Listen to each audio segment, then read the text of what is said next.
I am the eldest of 3 brothers, and this is some number of years ago now. I was 13 while my brothers were 11 and 9 respectively. We had been down the local park to play football and kill some time before it was time to sleep. School tomorrow. Great. This was our mindset at the time, so we greatly enjoyed burning off steam, running around and screaming at each other. It always got competitive, but in a fun, brotherly kind of way. We noticed a man in the distance, looking in our general direction, and it was still light and a public park, so we didn't think anything of it. However, we did note that it was kind of strange that he just stood there in the middle of the path. No dog, no children, no friends, nothing. My youngest brother also pointed out that he was wearing a trench coat. It was hot out, so pretty weird we thought, but we skipped over it as we found it kind of funny, as you can imagine, being young and immature, and found it in some ways amusing. You know that cliche that weirdos and creepers wear these coats. We made jokes that he was completely naked under there, and that some poor soul would eventually be exposed to this man's full nudity. We soon forgot about it and continued with our game. With the sun setting, we decided it was time to go. This was around a half hour after we'd seen the man, and to be honest, we had completely forgotten about him in our competitiveness. We look up, and he's still there. He hadn't moved an inch. This creeped us out, so we walked the long way back towards town, as he was blocking the shortcut, and none of us really wanted to pass by him. He was tall, and we aren't a particularly tall family. Even at that age, we were short, and this guy was easily over 6 foot. But it was hard to tell from where we were standing. Regardless, he was too tall to risk anything. We headed home teasing each other the other way for letting that guy creep us out, even though he didn't really do anything. Accusing each other of pissing our pants and crying. It was quite funny in truth, as brotherly teasing is at that age, especially when you're all in on the joke, or the subject at least. Once we arrived at town and continued past the shops and takeaway places, my youngest brother insists we go grab something to eat. He complains he's starving and hasn't eaten since lunch. It was the same case for all of us, so we agree and head to our local takeaway. It wasn't great, but it was cheap, and being kids we didn't have much money, so it was perfect for us. A burger and some chips for £2. I can't lie, a great deal. We order, pay up, and sit down as usual waiting for food. We start talking and messing around. We didn't even look when the door chimed to let us know somebody had come into the establishment. Why would we? I'm sitting on the far right, facing nothing in particular, while my brothers are sat facing each other. They're arguing about something, and I'm sat there bored and hungry, and I began to scan the room, when I look directly to my left and my heart drops. Who do I see sat on the table opposite ours? None other than the guy from the park. The trenchcoat guy staring at us, and I mean really staring. He's closer now, so I can see him. His eyes are wide. I mean it. It looked like his eyes were going to roll out their sockets at any given moment. His facial expressions were one that made me feel uneasy. He was looking at us like he wanted to hurt us. You might think he's just hungry or having a bad day, but there's no way he chose this particular takeaway after staring at us all that time, and there was no mistaking him. My only guess is that he must have followed us. I mean, we weren't careful. We never checked behind us. Why would we? Several seconds go past and it feels like minutes. This guy is looking at me, and he just starts to angrily grind his teeth with the same mad look on his face. Honestly, he looked insane. It's at this point I look away and quietly tell my brothers that the guy from the park has followed us here and is over there staring at us. Now my youngest brother has never been one for subtlety, and he blurts out loudly, "What, the freak from the park?" Me and my other brother look at each other, eyes wide, and then back at my youngest brother. The confused look on his face, how he didn't realize how weird this whole situation actually was. We simultaneously turn our heads and look back at the man who is now standing, eyes mad, intensely focused on my little brother. His face was bright red, and the vein in his forehead was almost bursting from his skin. We all just looked back, unsure of what to do. It was at this second that our food was ready and brought over to our table. We thanked him, and I know what you're thinking. Maybe this guy was just waiting for a meal and got annoyed when my brother referred to him as a freak. But he was already staring. But that aside, it was confirmed when the cook asked him if he was ready to take his order, and the man just shook his head.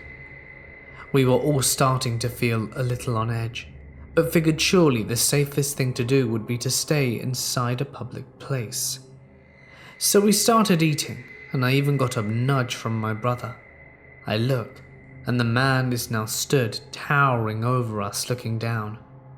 Without warning, he slams a handful of plastic forks from the counter onto our table.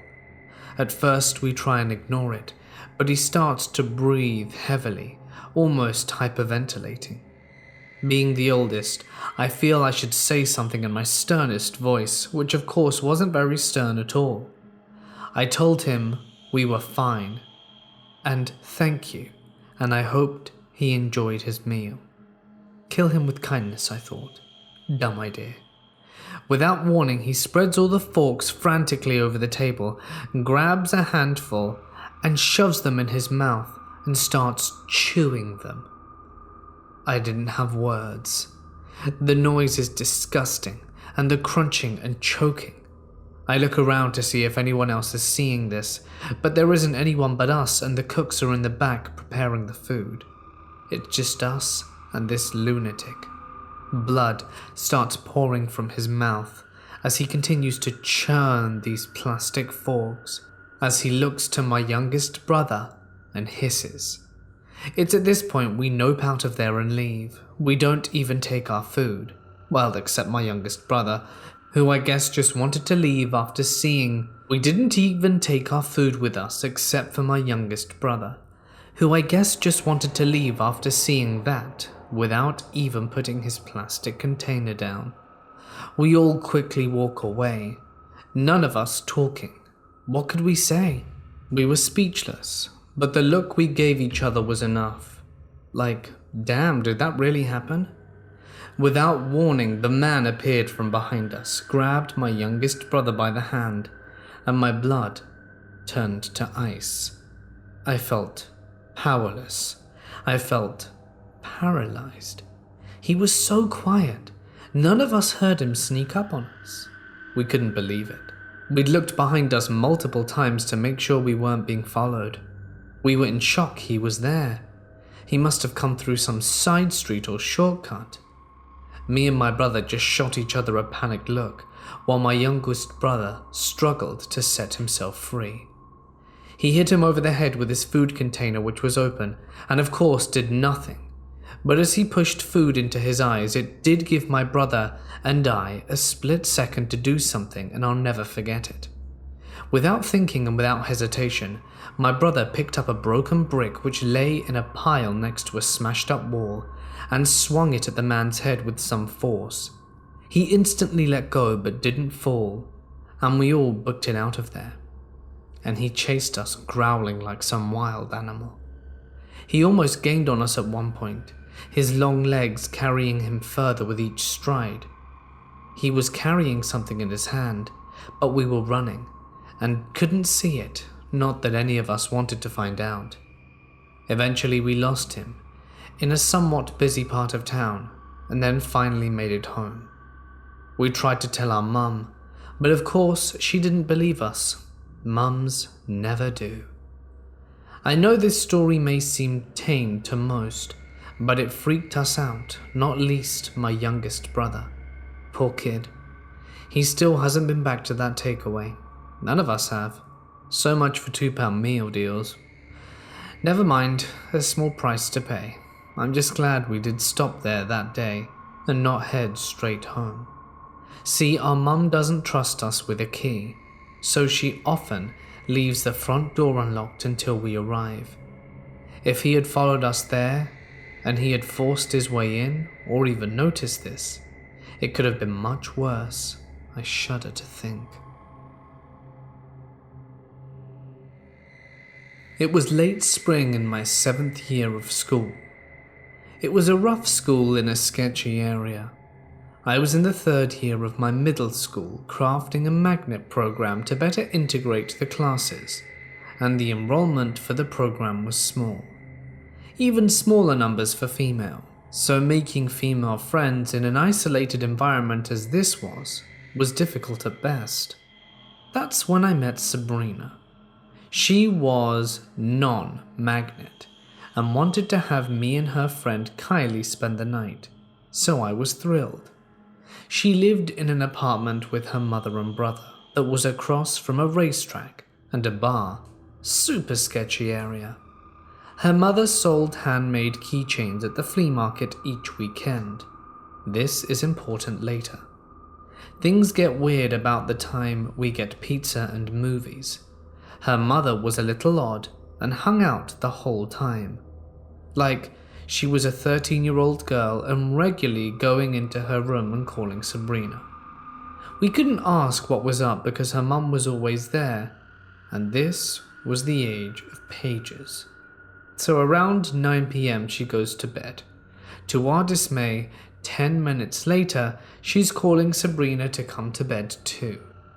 She was actually going to stay with her mum at her own sleepover, so left with a few pillows that had seen better days and no blankets, Kylie and I were going to have a sleepover to ourselves. We start the movie back up, and suddenly Sabrina comes out to get the phone. As she is about to go back into the room, she whispers, "Don't stay up late. We have to go to work at the flea market tomorrow and leave at 5:30. I guess she saw our faces and she giggles this creepy giggle and adds, "Didn't think the pizza was for free, did you?" Then she goes into the room and locks the door. Kylie, who I had just met this evening, and I exchange glances. This was the first we heard about this. We were never even asked. After a short conversation, we decided we wanted to go home. Our parents were more likely to be awake now than they would at 5:30 in the morning, so we knock on the bedroom door, to no answer. We try and try, but nothing. There's no way they're asleep that fast, so I go to the kitchen to see if there's another phone. Nope. They locked us in the living room of this one-bedroom apartment with no phone and no restroom, and now they weren't responding at all. This is where the young and dumb formulate a plan. We know school isn't very far away, and Kylie says she lives near school, so we decide to find a payphone or walk to her house. How bad could it be? Biggest mistake of our lives. We try knocking one last time to the same result, so we gather our belongings and leave. How the world outside changed after 10 p.m. The bar a stone's throw away from the apartment was jumping. We go up to the payphone that's near the street and close to the rear of the bar. It's broken. As I put down the receiver, some burly, drunk man rounds the corner towards us. We were two 13-year-olds that could have passed for 17 easily. Neither of us were dressed showing much skin, but Mr. Drunk Dude liked what he saw. First he yelled if we wanted a party, or if he could buy us drinks. "No thanks," we replied, and started to walk in the direction of her home. This only infuriated him, as he's now yelling, that we're skanks and nobody turns their back on him. We keep on. He starts to stumble after us and catches Kylie by the wrist. She's trying to shake him off to no avail, and he's telling us what he's going to do to us. We're getting terrified because she can't break the hold and he won't let go. That's when Kylie lands a shot into his crown jewels. We take off running, but the shot must have sobered him up, and he's angrier in pursuit. We scan the area. There's no place to hide, no place to get help, and we're now not trusting if we saw anyone that would help us. We run loops around the apartment Sabrina lived in, but somehow one of Mr. Drunk's friends had joined in. We knew they were behind us, and that they are alienating, tailing us, and yelling to his friends, saying that there's one for each of us. So, to not let us get away. Now we know we're trapped, so we book it up some random metal stairs. We hit the second floor, are banging doors, but nobody is opening them. Luckily, we find an open door at the end, and we think we're in the clear. But then we hear constant clanking and one of them is coming up, but the stairs have no second floor visibility. We dash into the room only to see it's a laundry room, with no door to lock. We start wedging ourselves behind the machines, praying and hoping we're not found, because he's now on the second floor and heading our way. It goes quiet, except music and voices from the bar. He didn't leave, I think. I didn't hear the stairs. That's when the aroma of smoke and alcohol descends upon the heavy air. He's in the door listening, and then he speaks. I know you're in there, girls. There's nowhere for you to go. If you come out now, I'll forgive the one that kicked my nuts and go easy on you both. Come on out. After a moment, he spoke again. His mood flipped. Okay, I'm gonna yank you out by your hair and rough it up. I'd like to say that someone overheard all of this and intervened, but they didn't. After what seemed like an eternity, he stood there for 10 minutes.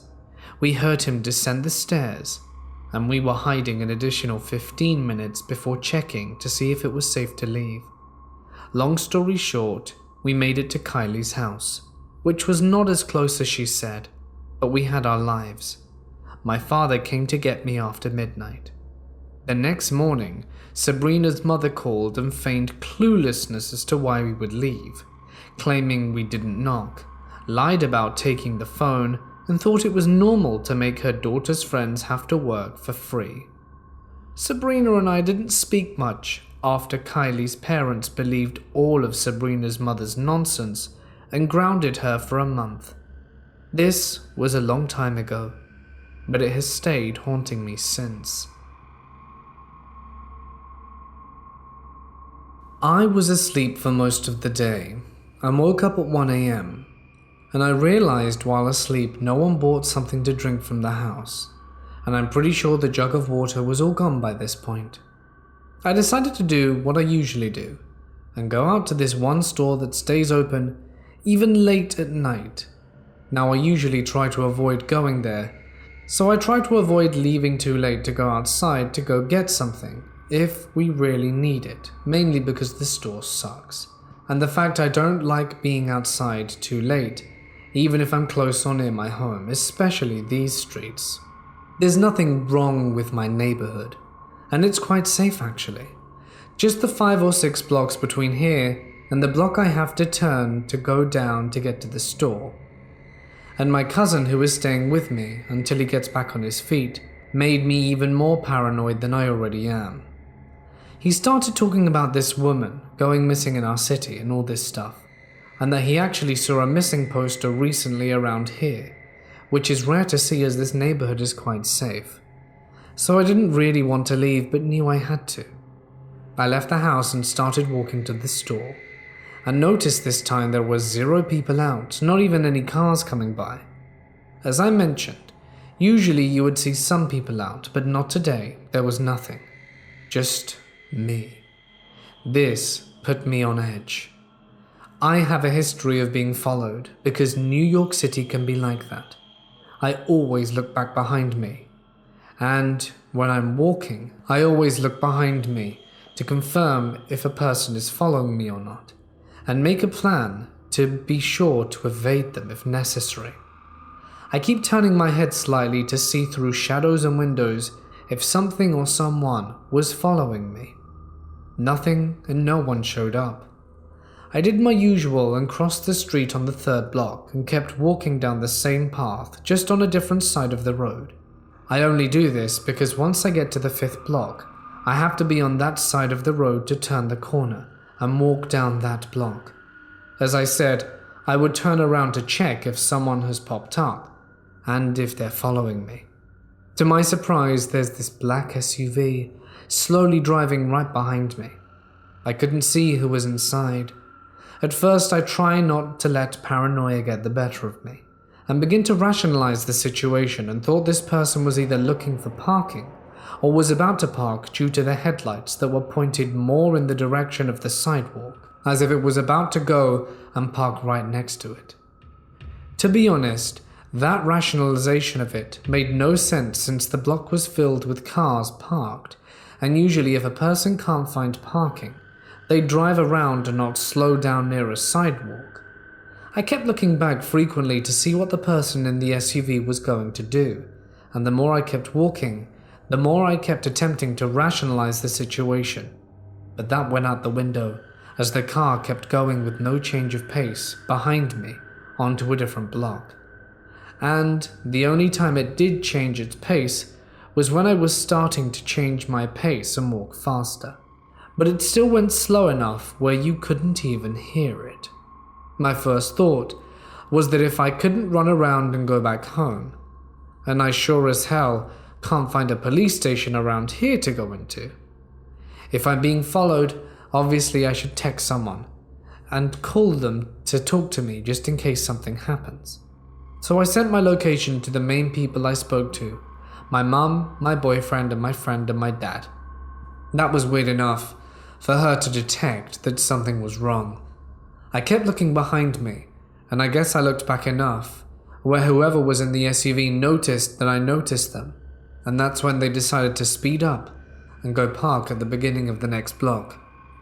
The block I was literally about to cross the street into. They didn't even park fully into the block. There wasn't even enough space on that road. Their lights were still on, and they were just waiting there, idling. I stopped where I was and kept talking to my mum. Hell, I wasn't even really talking at this point. I was just trying to do anything to keep her on the line with me. My mum couldn't tell anything was wrong, and I stood there, not even really walking fast from where I was. If anything, I was slowly taking steps backwards. In that moment, I was making a choice, because the SUV was obviously not looking for parking. Best case scenario, whoever was inside was doing whatever they were doing and didn't have anything to do with me.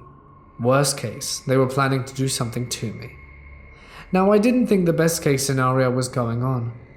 I'm not dumb. And if it had nothing to do with me, they wouldn't have slowed down and lured behind me for a whole block. My mind went to worst case scenario, and I'm debating on slowly going back towards my house, where they wouldn't notice since I'm still behind them. That instantly went out the window, because something I learned is to never lead anyone back to your home if they're following you. And as I said, there's no police stations nor fire stations nearby. No one was around, no cars passing through, so I stood there and the SUV stayed right there. No one coming out or in. I didn't want to take the risk of walking onto the next block either. I'm guessing the person noticed I wasn't walking anymore, and it fully registered into them that I saw them when they drove down to the end of the block to try and hide among the parked cars. It would have worked had I not moved a certain angle to see that they went and parked in a place I couldn't have seen them at if I'd have kept walking, which was around the corner at the end of the next block. And again, no one got out the SUV. It stayed on and was just idling there. I still did not cross the road onto the next block. I did not continue my route to this store because that meant walking down the block and I wasn't risking anything to go pick something up.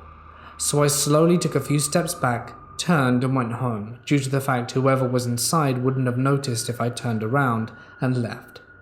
I sprinted fast back to my house, kept looking behind me to see if the SUV had turned back around or noticed. Gladly, I made it back home and no one followed me. But I was shaken up and refused to test my luck to go out and buy stuff for the house, even if the SUV was long gone. I'd rather wait till morning so that I could see. Looking back, the SUV literally popped up out of nowhere. Considering the fact I always looked behind me frequently, and I do not remember even seeing it anywhere parked or driving anywhere when I looked behind me before that, and didn't even hear it pull up either, makes me pretty sure whoever was there was more than likely trying to take me. I was actually planning on stopping looking behind me, as I saw no one prior, and I was going to walk and simultaneously watch a YouTube video. I actually was just walking and looking at my phone once I hit the third block.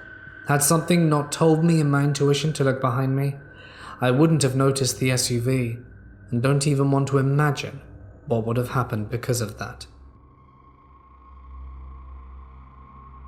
I'm currently a 24-year-old female, and all of this happened 3 years ago. I live in a very small town. Like if you sneezed while driving on the highway, you'd miss half of it. In this town, it's pretty much the picture of everyone knows everyone. Because of this, I've been walking around on my own since I was in middle school, and I've never felt unsafe. On this day, I had just been at my boyfriend's family's shop, uptown, which was about 4 blocks or so from my house. I'd been speaking with him and his mother, helping out a bit in the shop, and then headed home.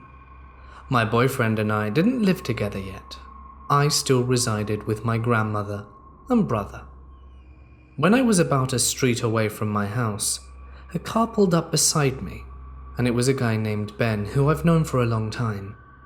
He was a year younger than I, and his older brother was in my grade at school, so I've known him and considered him a friend since we were little. He had 2 girls in the car with him, one I knew called Carly, and one I didn't. Ben asked where I was going, so I said, going home. So then he offered to drive me. I'd like to pause and point out that he was driving in the opposite direction away from my house. His grandfather and uncle live across the street from me, and he knows exactly where I live, and has been to my house multiple times to help out with small chores like shoveling snow and trimming a hedge, so he definitely knew I was almost home.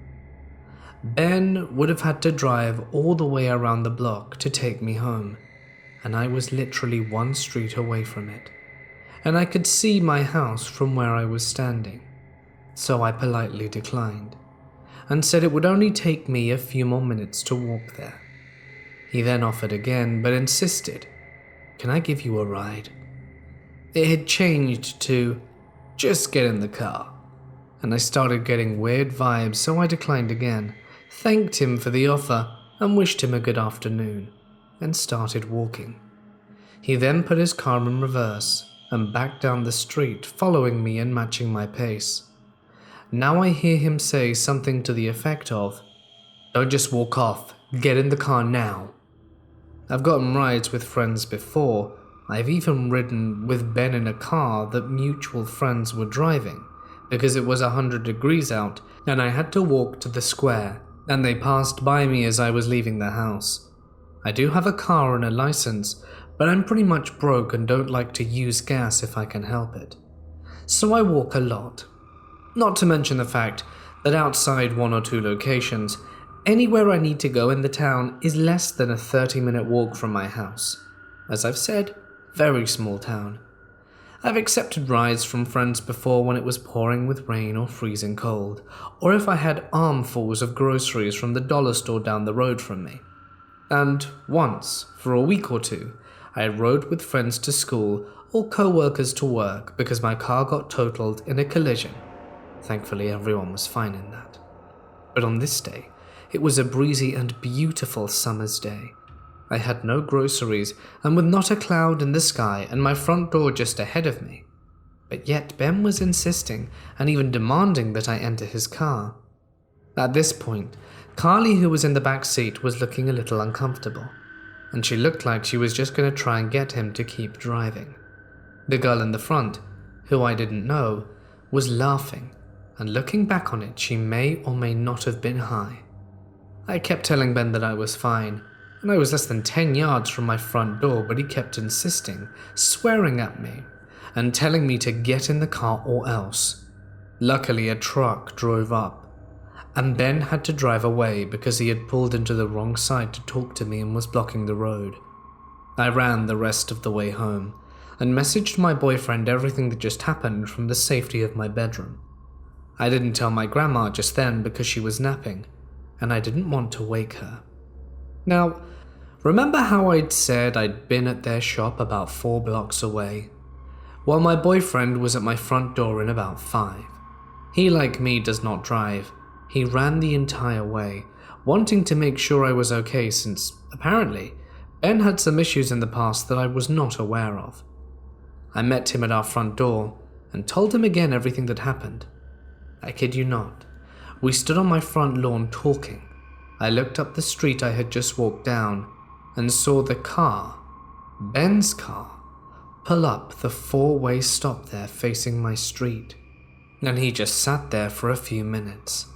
No blinkers on, no indication of moving.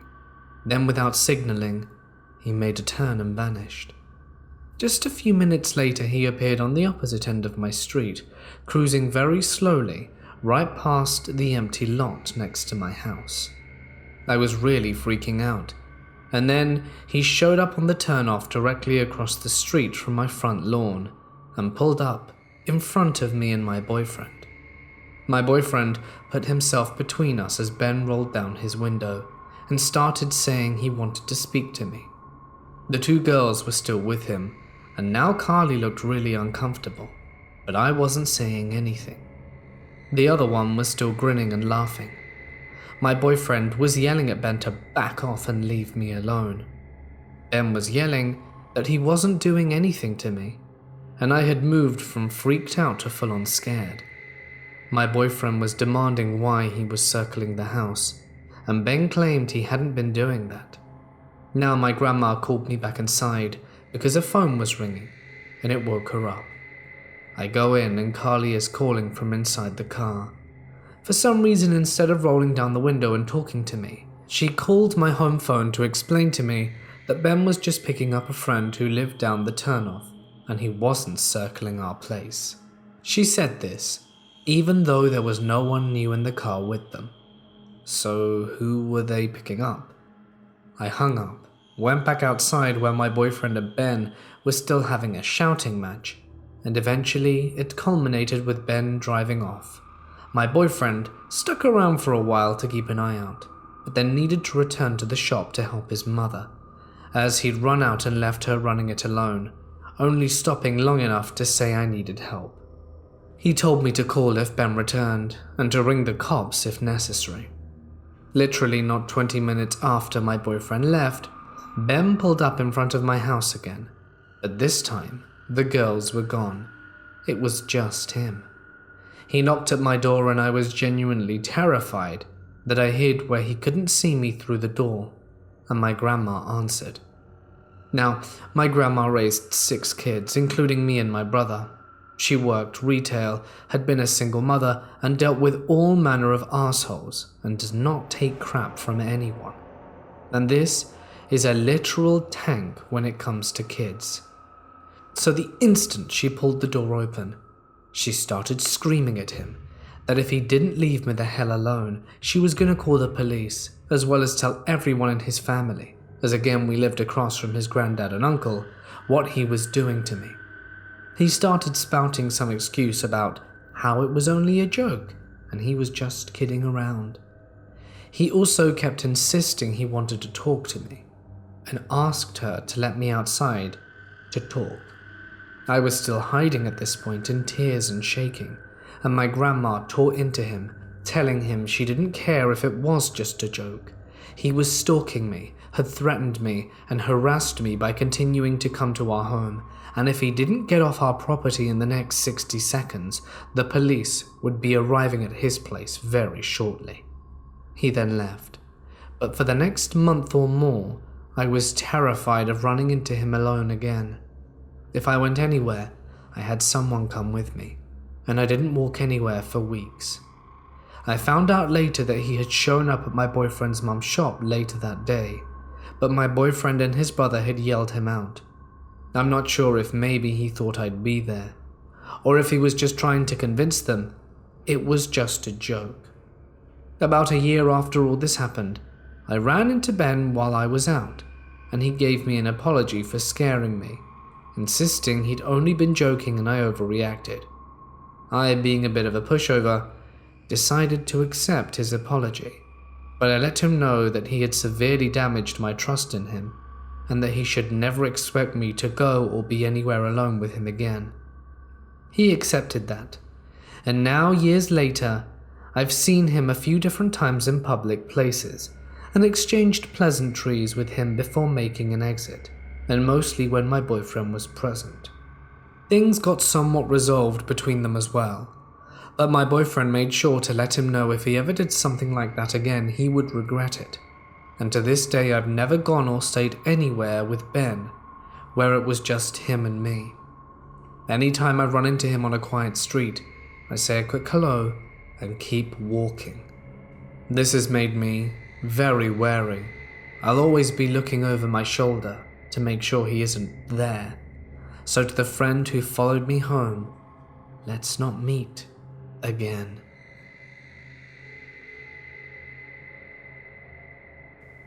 I was 19 years old. I was in Paris, as I had been many times before. However, this time I was not alone, but with one female friend of mine. She'd been asking me often to join me on my weekend trips because she wanted to share my exciting lifestyle. She listened to my stories of models and movie stars hanging out at my favorite Parisian club and wanted to join in on the fun. So we decided to take this trip together. We booked a train ticket and a room in a cozy hotel near Châtelet, and we went. On our first day, we walked for hours, checking out just a few of the many colorful areas where I used to always hang out. Late in the afternoon, we decided to go back to the hotel, have something to eat, and then prepare ourselves to go clubbing. While doing so, though, my friend started to feel sick. Maybe she ate something that her stomach disagreed with. But let's just say that the bathroom became her best friend. And so I suggested we stay in the hotel, watch a movie or something, and head back out the day after. My friend, though, feeling guilty for holding me back, insisted I would go to the club on my own. I was used to walking around my favorite city alone, but I did not feel comfortable leaving her by herself. She kept assuring me she'd be fine, so I got myself ready for a night out and went. As I got to the club, there was a huge crowd standing in line, waiting to be chosen by this female bouncer. It looked like she was checking people out from a distance to decide whether they were worthy of getting in. When I got there, a limousine pulled up and the crowd was ordered to move for the special guest. No waiting in line for him.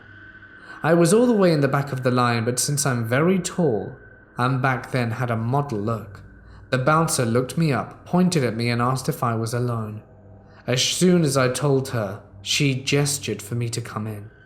And so I walked through the crowd of about 100 people to the front door of the club, feeling quite special for having been selected.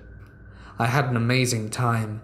I danced all night with people I'd never met before, yet we were like one big dance crew. It felt great. Good music, good dancers, and I had the time of my life, which for me only takes those two ingredients.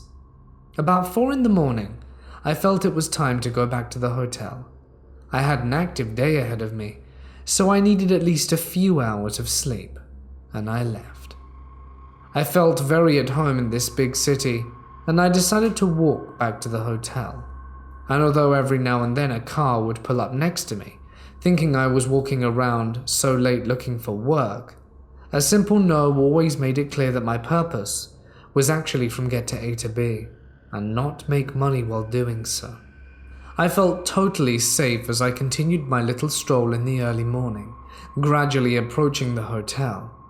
I wanted to cross the road to make sure I could do that safely, even though there was no traffic as the city was asleep at this time. I looked left and right, and then saw him, a young man on a sports bike on the sidewalk about 30 meters behind me.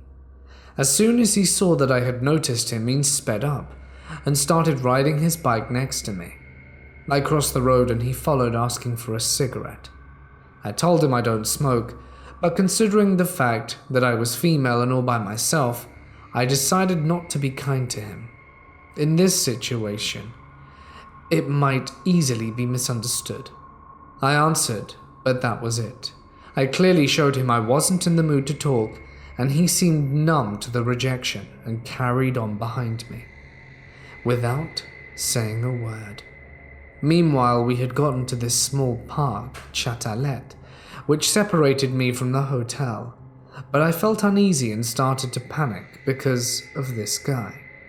It was in the early morning, but every few minutes you could hear a car in the distance and no one else to be seen in the streets. God help me, I'm in trouble, I thought.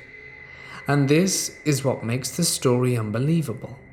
Out of nowhere came a car from the left, stopped, honked his horn and waved at me. I walked towards him and asked him for help. When I looked back at the guy on the bike, I noticed that the two other guys had joined him. They must have been walking behind me. As soon as I spoke to the driver, the biker started yelling at me and threatening me. It was scary, and all the things he said he would do to me, it still makes chills run down my spine.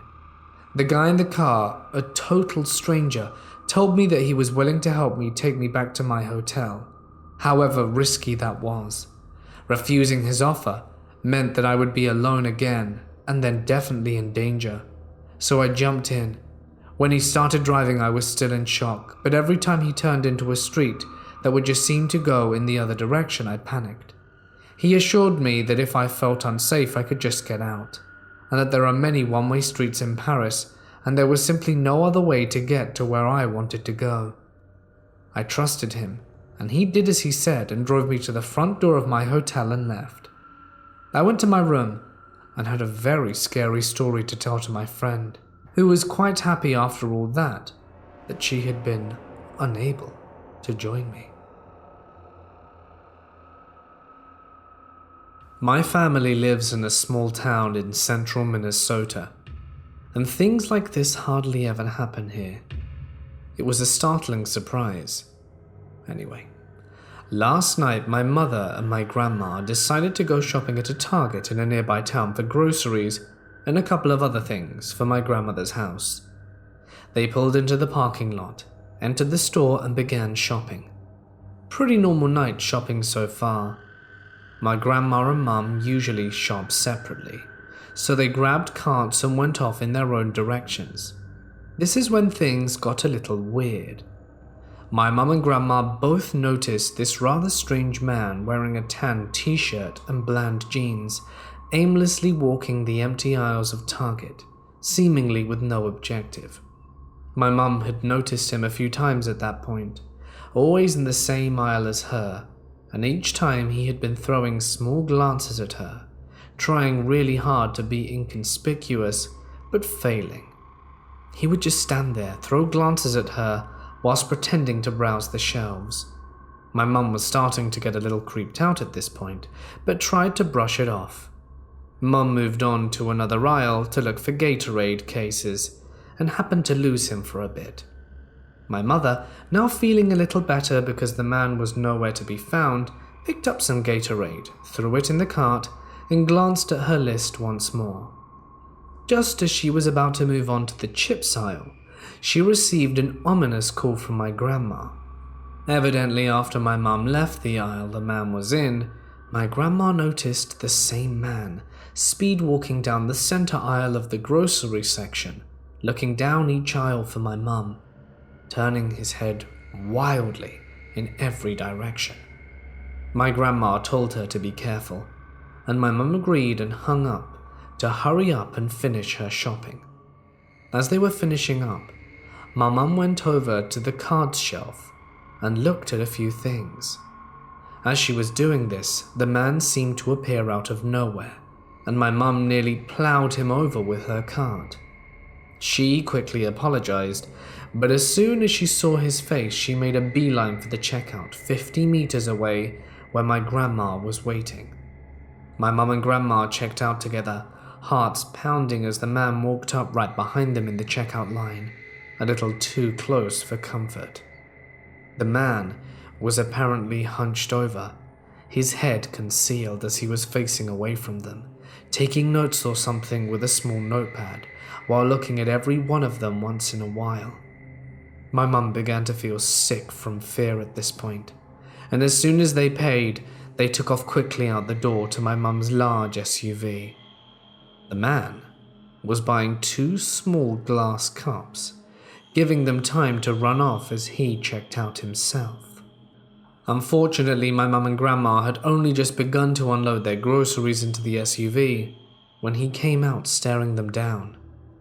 He strode over to his white Ford Escape, which was parked just across the lot from my mum, and got into it, holding his shopping bag with the 2 cups. Now my mum and grandma were frantic. They basically threw the remainder of the groceries into the back of the SUV and took off, trying to lose the man. Sure enough, he followed. My mum was still not completely sure what to do, and drove off the normal route to the highway, where she decided to try something. At the junction to the highway that leads to our hometown, instead of continuing straight on the current road, my mum abruptly slammed on the brakes and turned right onto the highway towards our town, pedal to the metal. Mum regrets doing this because the man from Target did the exact same thing. The distance my mum put between her and the man was quickly closed when he caught up to her, tailgating her SUV incredibly closely. At this point, my mum was freaking out, her knees shaking. They were only 5 miles from home at that point, and were out in the middle of nowhere, not knowing what to do. She continued accelerating up to 90 miles per hour to try and put more distance between them, and sure enough, he did the same and caught up again. After what seemed like a whole day, they finally reached town. At the first stoplight, my mother slammed on her brakes and took a hard right onto the first road in town. The man, not expecting this, continued on. My mum, thinking this was all over, pulled into the McDonald's just off the road and took a few breaths before going back on the road. She turned onto a frontage road and headed towards our home, now only 1 mile away, but nearly had a heart attack when she noticed a pair of headlights belonging to an ever-familiar white Ford Escape turning onto the same frontage road from the next street up. The man must have turned right at the next lane. My mum told me herself. It was like time suddenly slowed down as they passed each other. Upon seeing my mum's SUV, the man slammed on his brakes in the middle of the road and made an illegal U-turn to get back on her tail, and my mum was nearly crying. She made another abrupt right turn without signaling on the road that the police station was located on, hoping to lose him. She pulled into the brightly lit police station parking lot and just sat there for a while. The man must have noticed the building she was parked in front of, because he just continued on and parked in the parking lot of an adjacent apartment building and sat there watching her to see her next move. Regretfully, my mum didn't call 911 at this point, mainly because she was frozen with fear. My mum and grandma probably stayed parked at the police station for at least half hour, until the man left and drove off. They didn't leave the police station for at least 15 minutes after that. They never saw the white Escape after this. My mum dropped my grandma off at her house and then drove back home to ours and got no sleep that night. The next morning, my mum called the police and filed a report. They took his description along with his car and said that they would get back to her. Fast forward to Sunday morning. My mum received a call while enjoying Mother's Day drinks with Grandma at our house. It was the sheriff. and apparently he had some news on this stalker. Apparently, he lived in a town 45 minutes southeast of ours in an apartment. He is the real kicker. The apartment hadn't been occupied for at least 3 months. We really don't know where to go from here. The man could literally be anywhere, and that has been freaking the whole family out. We don't know if he somehow found out our address, and the sheriff just told my mum that they would keep watch on our neighborhood for the next few days and told her to call 911 immediately if she sees anything out of place. This event really shook my mum and grandma up, and my dad has been in a near shaking rage over the last 2 days because of it. I just hope we never have to meet that crazed guy. The creepiest moment of my life so far may be tame compared to some of the stuff that you've heard before, but it was still scary nonetheless. Right. Every Saturday, me and a few friends get together to watch UFC. We live in England, so this usually means staying up until the early hours of the morning, followed by a painfully tiring walk home after it's finished. I live on the other side of town to my friends, so whenever we watch it at one of their houses, I have to walk a good 6 to 7 miles to get home, as I can't afford a car.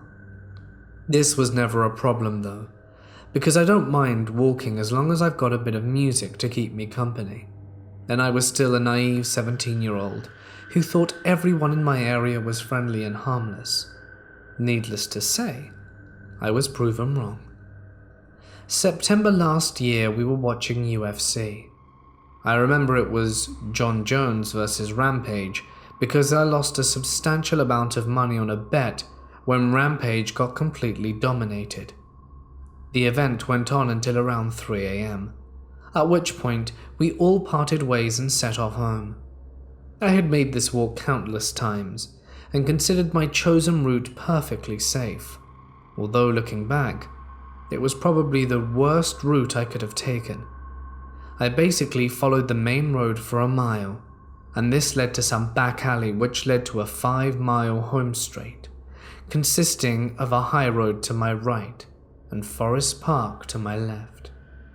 In the day, the park was really inviting, as it was just swings, slides, and a climbing frame, completely surrounded by a wall of trees.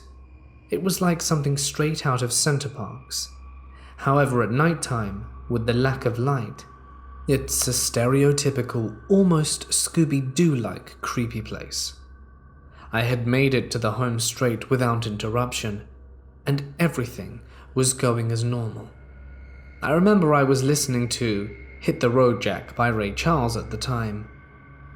I was about 2 miles down the road and just coming up to the dreaded playground when I felt a car coming up behind me with its high beams on. It wasn't uncommon for cars to pass me on my walks home. Minicabs frequently passed me, but it was unusual for their lights to be that bright. I thought nothing of it at first, but the lights stayed on me for way longer than they should have. All I was thinking was, how has this car not overtaken me yet? I took out my headphones and I heard the engine running really slowly, like when you pull a car out a drive. It was at this point I realized the car was literally right behind me. The driver must have seen me notice him because he sped up, so he was going at the exact same as me. Being naive, I thought he probably just wanted directions or something, so I stopped to see what he wanted. As I stopped, so did he. I took out my other headphone and said something along the lines of, "Hey, what's up?" He didn't say anything but just stared at me. He looked like he was in his mid-40s and not of English descent. My best guess was that he was Polish, due to his greyish-white hair, big build, and scruffy appearance. No offense to Polish people, by the way. That's just how a bunch of Polish people that I personally know look like in my area. His blank stare kind of freaked me out, so I just stuck my headphones back and started walking fast down the road. This was far from the end, however, as he again matched my speed, staring at me the whole time, not once looking at the road. As soon as he caught my eye, he gestured me with the "come hither" motion, which accompanied his now grinning face that really freaked me out. I was genuinely panicking at this point and started weighing up my limited options. I could try to run home, but this would mean running in a straight line for 4 miles, which I probably couldn't do for a start. And he would be able to drive alongside me the whole way. So that was a no. I could attempt the freak-out method and try to act crazy to scare him off, but I had already shown signs of fear, so doing this would probably result in a physical confrontation. I can take care of myself just fine in a fair fight, but this guy could have any assortment of weaponry, so that option was a definite no. In the end, I had to go for my third and final option of dart into the forest and hide until he drives away. As much as I didn't want to do it, I jumped over the small ditch between the path and the forest and proceeded to hide in a big jumble of bushes 20 meters in. At this point, my heart was in my throat, and I just sat there staring at the road, waiting for the lights from the cars to disappear. I must have sat there for what felt like an eternity, but it was in fact just a few minutes. But the lights didn't go away. All I could do was plead that the car drove off, and after several more minutes of the lights just staying there, I realized I had to plan another way of getting home, or at least away, and I figured the only way was to make the rest of the way through the forest. But I couldn't move. I was genuinely paralyzed with fear. It took me a minute to compose myself, and then I gradually started shuffling forwards. I didn't care how long it took, I just had to get home. I edged forwards gradually and eventually reached the clearing where the park was. I didn't want to be out in the open, so I was trying to think of the best way to get around the park. It was only then I noticed a black silhouette sitting on the swing with its back to me. It could only be him. He must have gotten out of the car to look for me and was just waiting on a swing.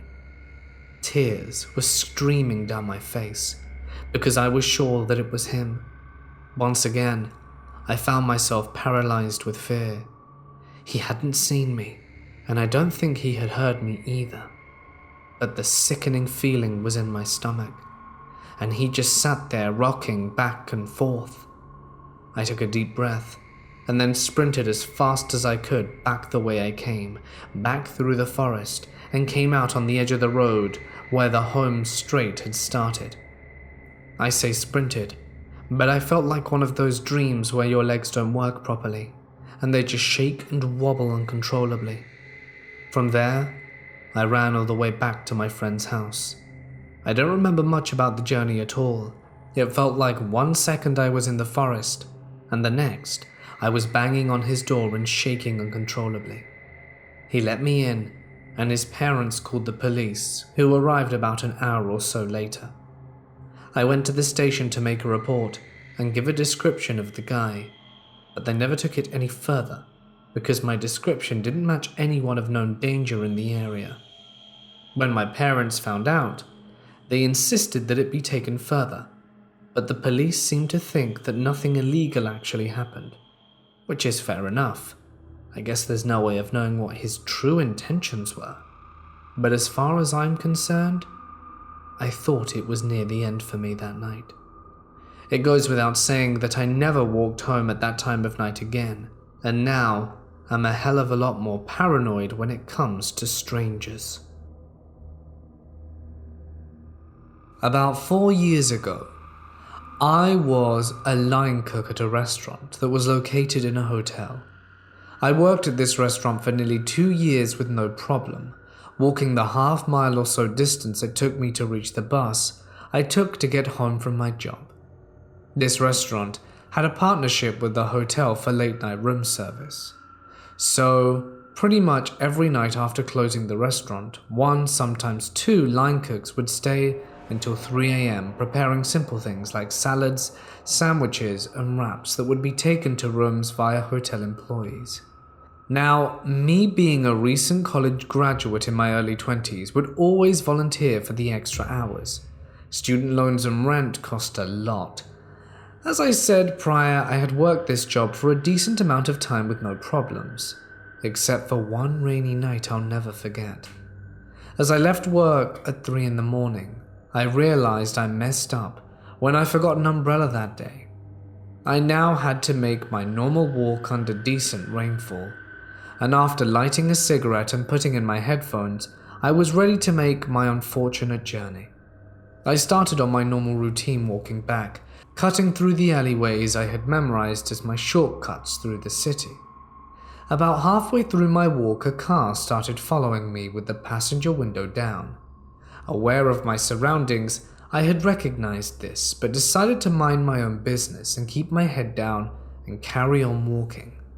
Growing up in a rough neighborhood taught me better than to put my nose where it doesn't belong. Unfortunately, that wasn't enough. Over the music coming from my headphones, I could hear shouting from the car. I turned to face the car driver but didn't stop walking. He looked at me, a white man in his late 30s or early 40s, with a bandana and sunglasses on. I remember thinking it was odd. He was driving with sunglasses so late at night. "Hey man, where you heading?" I could hear him say. At this point, I took out one earbud and replied, "What's it to you?" To which he answered, "Figured I'd ask. You look like you need a ride to get out the rain." I told the guy I'm all set, and that I was almost at my destination. Now keep in mind, I'm still walking and he's driving slowly next to me, on this side of the street at 3 a.m. "No problem. Do you want to smoke some weed?" At this point, I was annoyed with the guy. I had just gotten done working 13 hours in a kitchen, and all I wanted to do was to listen to some music before bed and unwind. "Nah man, I don't," even though I did. I replied in a stern and obviously annoyed tone. He just looked at me, almost like he knew I was lying. "Have a good night," I said, before replacing my earphone back into my ear and taking the right up a one-way street, losing him in the process. I arrived to my bus stop safely, and with about 10 minutes to spare. I was the only one there, beside one homeless man sleeping on a bench some ways up, and after 3 minutes the car pulls up to the side of the curb, directly in the bus lane. This time I'm facing him. He rolls down the window. "You're heading the south side, huh?" "How do you know?" He points above me. I look up on the digital board and it says the next bus destination and time. "You want a lift? I'm heading that way." At this point I was all set and the hood came out of me. "Hey man, I don't know who you are. I don't want to ride, so just piss off," I said angrily. He stared at me again, but this time I stared back. We locked eyes for a good 20 seconds before the bus approached behind, honking loudly.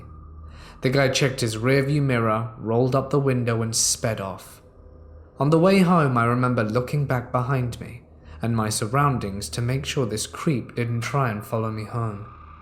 Luckily, he didn't, and when I got off the bus, I was in my apartment, safe within 5 minutes. Fast forward a week. One of my buddies who I worked with asked me if I heard about the body that the cops found in a dumpster behind a grocery store, less than 5 minutes from the hotel. I replied, "No." He told me it was the body of a girl that was found strangled to death, and the cops are on the lookout for a killer still at large. The cops have no evidence, and were asking for people to come forward with additional information. I hadn't told my buddy or anyone beside my girlfriend at the time what happened that night. When I told him my story, he insisted I call the cops and tell them what happened. I told him I would, but never did. Called me old school, but like I said earlier, I learned growing up to mind my own business and avoid trouble, and trouble won't find me. So that's what I did. To this day, I haven't heard anything more about the case. I wonder if it was the same guy. I think about how weird it was for him to approach me the way he did, at such an odd hour of the day. The sunglasses, following me to the bus stop. That stuff doesn't normally happen, right?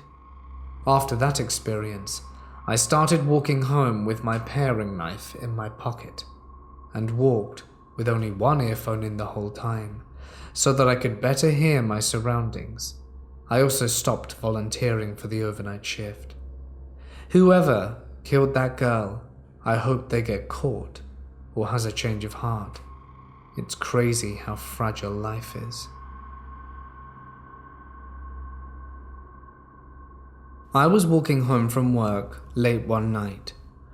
I had volunteered to print out some flyers and put them on everyone's desk, as well as some other menial office tasks, as I really needed the money. It must have been close to 10 at this point, and I was just putting everything in my backpack and preparing to leave the door. For context, I'm a guy in my mid-30s and know the city I live in very well. It was a 10-minute walk to my bus stop and then a short bus ride back to my apartment. It's a route I always take, not always this late, but it's very familiar to me. As I'm making my way to the bus stop, I look behind me because I heard someone running. I turn around and there's a guy running really fast. He zooms past me and carries on running round a corner. I think nothing of it and just carry on plodding along to my destination. I keep walking and I look to the left, the road he went down out of interest, and notice that he can no longer be seen. That's funny, I thought, and carry on my way. A little while later, I get to the bus stop, and looking up at the notice board, I see it won't be there for a few minutes. So I stand there anxiously looking around, seeing if by any chance the bus is early. And that's when I see the man. He's no longer running, but now hiding behind a tree watching me. That's weird, I thought. What the hell is he doing? I tried to put it to the back of my mind, and within a few minutes, my bus arrives. I hop on, make my way to the back, and as I sit down, my blood runs cold. The man ran in front of the bus, stopped it, and the bus driver actually opened the doors for him. He hopped in, he didn't look at me, and sat towards the front. Oh crap. Is he following me, I think? Surely not. Like I said, I don't live very far from the bus stop. So I start to wonder, if he's following me, he'd get off at the same stop, right?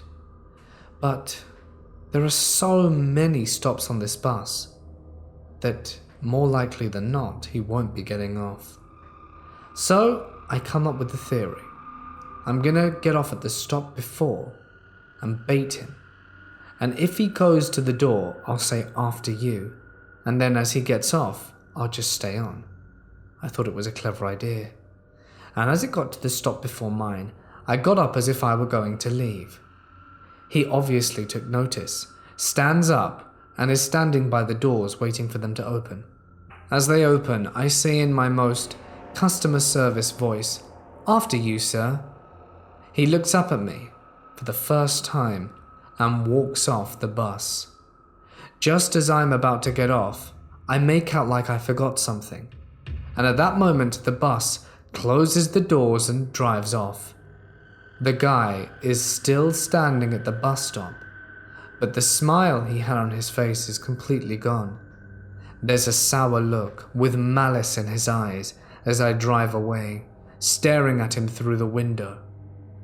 I knew for a fact he had bad intentions. The bus stop that I got off at was about a mile away, so I doubt he could have made it in time. But still, I power walked home, locked my doors, shut my lights off, and looked out the window just to make sure he wasn't around. I didn't sleep easy that night, but I never saw him again, and I hope I never do. I live in an extremely quiet neighborhood, one that's considered safer than most of the ones surrounding it. One Sunday morning I woke up abruptly early and decided it'd be nice to go for a walk. I live in a very foggy place, so of course there was a lot of mist swirling around. Still, it seemed like a fairly ordinary morning. I ended up walking for about 15 minutes when I noticed that there was literally no one else out on the streets, including cars driving by. My neighborhood is very quiet, and it was super early in the morning, so I thought nothing of it. I'm not really one for walks, as it was very out of character for me to even go for one in the first place, so I opted to turn around and head back home. After a few minutes of walking, I heard the light crackling of gravel behind me. I glanced over my shoulder and saw a disgruntled old man on a bright red bike pedaling in the fog around 20 feet behind me. Thinking nothing of it, I turned forward again and kept walking, assuming that his biking would be faster than my walking and he would pass me. Another minute passed and I turned around in confusion, wondering why the hell he still hadn't overtaken me. My heart skipped a beat as I realized he was now just 10 feet away, biking at the same speed I was walking. Slightly creeped out now, I decided to just pull over to a bench on the sidewalk and take out my phone to let him pass me by. My heart was beating super fast as he slowly pulled in front of me, but to my relief, he continued to pass, or so I thought. As I got up from the bench, I realized he had simply pulled over at another bench, 10 feet down the sidewalk in front of me, and stationed his bike there. I was hoping he'd go into the nearby building, but he simply stood there staring out into space. Now I was panicking. I sat back down and began texting my friend to tell her what was happening, in the hopes that he'd get back on his bike and pedal away. When I looked back up, he was now 5 feet away from me, still staring off into space. I put my phone up to my ear to pretend like I was speaking to someone, and then I got up from the bench and fast walked past him, back towards my apartment. I half expected him to grab me, but fortunately he let me pass. At this point, I was walking as fast as possible without breaking into a jog, with my phone in my ear. I glanced back again, sure that it was all in my head and he'd be sitting on the bench, but instead found that he had gotten back onto his bike and began to pursue me. Fully creeped out now, I gave up on walking and jogged through an abandoned parking lot that would lead me to a row of restaurants. The man, completely expressionless, kept following me, a bit faster now to match my pace. The parking lot was surrounded by two massive warehouse buildings covering it, more or less from the street view. I was sure this was where he was going, to suddenly speed up and brutally finish me. I made my way to the under end of the parking lot and to the street corner to the restaurants visible just across the way. The "no walking" sign was lit up, and for some reason I decided to obey it, even though there were no cars around. At this point, the man was seriously pedaling towards me, so I finally gave in and dashed across to the restaurants. None of them were open, but one had staff inside. Panting, I stood outside the restaurant, making sure I was within their sight. The man on the bike stood across the street, where I had just been moments before, staring at me. I honestly waited 10 minutes for him to give up and leave, but he didn't move the entire time. Finally, for a split second, he looked away, and I dashed around the corner of the building out of sight. I sprinted all the way back, making sure to take any twists and turns so he wouldn't be able to find me, just by pedaling quickly. I know it may not seem that creepy to some, and that I could have handled the situation better, but I was so shaken in the moment that all of my actions were the first thing to pop into my mind. About a month after that incident, I exited my apartment, which is at the bottom of an extremely steep hill, to head to my Uber. I'd pretty much forgotten about what had happened, but I just happened to look up to the top of the hill, and the same old man was standing at the top, this time without his bike, staring down at me. I got into my Uber and drove away. It's been about a week since then and I haven't seen him since, but I constantly feel like he's gonna pop out and maybe unlock my apartment door and do who knows what. I live in a small college town that was considered the most dangerous city in America per capita not so long ago. There's a whole load of gang violence, drug use, and a ton of awful people. I hate this town. I struggle with clinical depression, and recently, after a long time of doing fairly well, it has hit me again like an express train. This day in particular was very bad.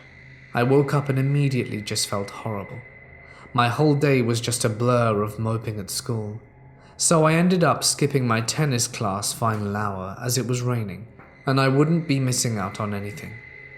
Days like this I can just tell my teacher I'm going to the library and just go home. I get home and immediately go on a walk without going inside. Going on walks and working out often makes me feel a lot better on days like this. I live about a mile from the college campus, so typically it's pretty safe.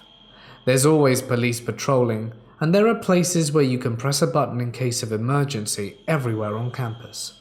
I was just walking, and I get about halfway through the campus after strolling for about 30 minutes, and I decide to turn around and go home.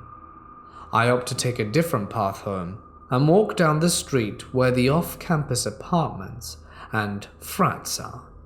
After walking, getting about halfway back, I stop. I sit on one of the steps to one of the apartment buildings, and I was there for about 10 minutes just texting my friends and trying to cheer up, when I notice some idiot in a big black pickup with heavily tinted windows drive by very slowly. I thought this was weird, but I just brush it off, thinking it was someone looking for a certain apartment. But about 30 seconds later, I see him pass again. This time I give them a huge death stare because I was getting slightly paranoid. They proceeded to drive past, and I still haven't been able to make out their face. This happens twice more, and I was getting a bit more freaked out. I didn't even look at my phone or call or text anyone because I was panicking, and I didn't want to take my eyes off the road. This time he proceeds to turn around right in front of me and pull up next to me. I'm 17, but I look like I'm 14, and the fact that my hair was wet didn't help. Without my hair being styled, I almost look like I have a bowl cut. They pull up directly next to me and park, with the passenger side next to me. At this moment I'm freaking out, and I get up. I hear the door open and immediately bolt around the corner of the apartment building and hide. I sit behind a small bush next to the door of a neighboring apartment where I wouldn't be seen. I immediately proceed to call my girlfriend, to no answer. I call my best friend, no answer. And I call my other close friend I met through my girlfriend, and he picks up, which I was surprised about since he hardly ever answers. I couldn't call my mum because I know she would never let me go on walks again, but it's something I genuinely enjoy as it's very therapeutic. I tell them where I am and if something happens to call the cops immediately. My girlfriend calls and I tell them I'm going to talk to her. At this point, I proceed to quietly break down and tell her and make a plan if anything happens. After 8 minutes, I walk out thinking they must have left, but I see the hood of his truck pulling out of the parking lot of the apartments I was originally at. So I stayed out of sight and ran back to where I was before and stayed for another 10 minutes, shaking. I finally get the nerves to get up. I quickly move to a public road and walk home, immensely paranoid the entire time. For days I couldn't look at pickups without my heart racing. I'm over it now. But the guy in the pickup, let's never meet. I'm a female college freshman in my second semester. This happened around the middle of my first semester, when I was unfamiliar with the area around my campus. My friends and I were working on projects after a long day of classes, and it was about 11 p.m. Amanda was really stressed about a project we had, since we were in the same class, and she began to cry. After calming her down, we all decided to grab some McDonald's and take a break, which wouldn't be too hard since our campus was in the middle of the city. The McDonald's that was closest to us was closed, but Brad saw on his phone that there was a 24-hour one a mere 20-minute walk away. Around 7 of us opted to go there, included Amanda and Brad. About 10 minutes into our walk, we realized that we were in an area we hadn't been in before. No problem, it didn't look bad, and there were 7 of us. There weren't too many strangers about as it was quite late. And when we walked, we made sure no one was alone. At one point though, I had walked a little bit ahead of everyone else and had turned around to wait for the others. To my left, I noticed a white car had suddenly pulled over to where I was. It wasn't like the person had known they were going to pull over. It was like out of the blue. Weird, I thought. The person in the white car never rolled down their window nor opened their door, but as my friends passed, it pulled away. Where the car had pulled over, we had to cross the street and began walking along next to the road after crossing. I glanced behind me and I saw the white car again, pulling up next to us. Then I realized that to get where we were going from, where the car had been before, they had to have made a U-turn, so it was obvious it was done intentionally. They roll down the window as we keep walking, and it's an older man, but due to the darkness, I never got a good look at his face. He neither said nor did anything, just stared. We'd just tell him to leave us alone. He was obviously staring at me. I began to get scared, anxiety rising in my chest. This guy was after me and was targeting me, and I had never been in a situation like this before. I was from a small town where walking after dark was a thing preteens could do without fear. After we pass, his car pulls away again and leaves. At this point, Amanda is walking behind everyone in a protective manner, and Brad is walking to my left so that I'm not near the road. A minute or two later, the white car returns after doing a further U-turn. At this point, he rolls down his window and begins to speak with me and shows me money, probably to try to get me to go into his car. That is what he obviously wanted. He kept gesturing me to get in, and I was just frozen. This guy could be armed. Who knew what he would be capable of? Most of my friends didn't really know what to say, just telling him to piss off, until Amanda, who had been walking behind me, begins to scream at him. Amanda had been raised in the area and obviously knew how to deal with people like this. She yelled at him, telling him to piss off, and that she would fight him if he stepped out the car. It wasn't her words that scared him off, but the attention she was bringing to the situation. He bolted after Amanda made a scene, and Brad gave me his sweatshirt to tie around my waist, as I was wearing shorts and a crop top, which is probably what drew him to me in the first place.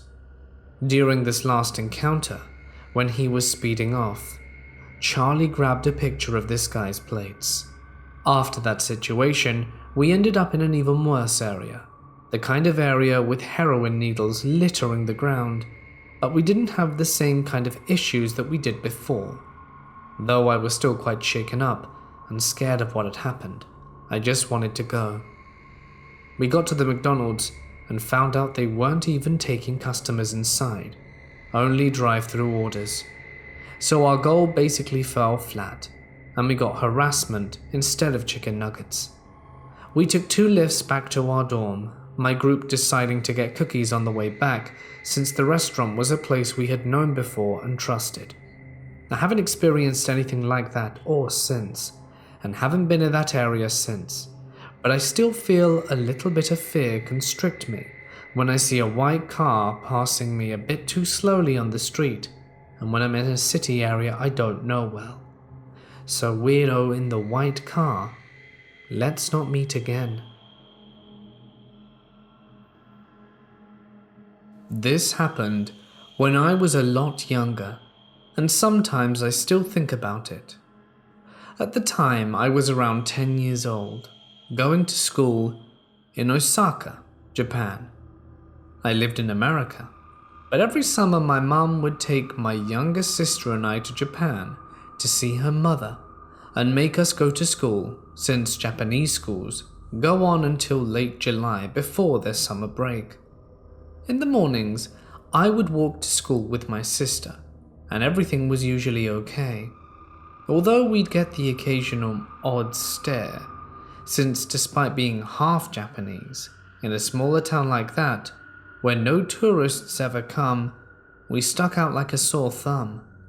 However, once school was over, I usually was unable to walk home with my sister because of after-school clubs and the clubs ending at different times. At least, I had a few friends who could walk me home, however, and gave me company, so I rarely was ever alone. But one day, I decided I didn't want to stay for my club, and that I just wanted to go home early and play some Wii. I knew my mum wouldn't mind, since I had decided to join a not-too-important club called Cooking Club.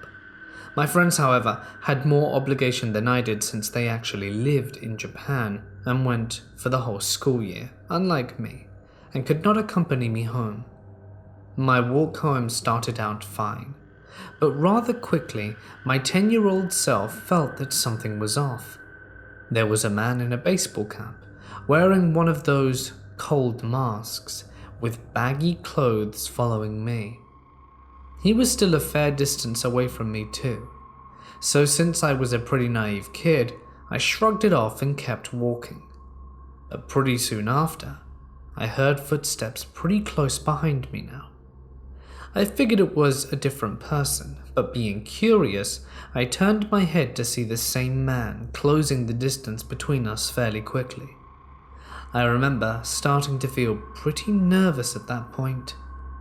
A quick point here before I continue. In the town I was at, there are lots of small alleys and streets that are all connected, so you can take plenty of wrong turns and still end up home as long as you have a decent idea of where your house is.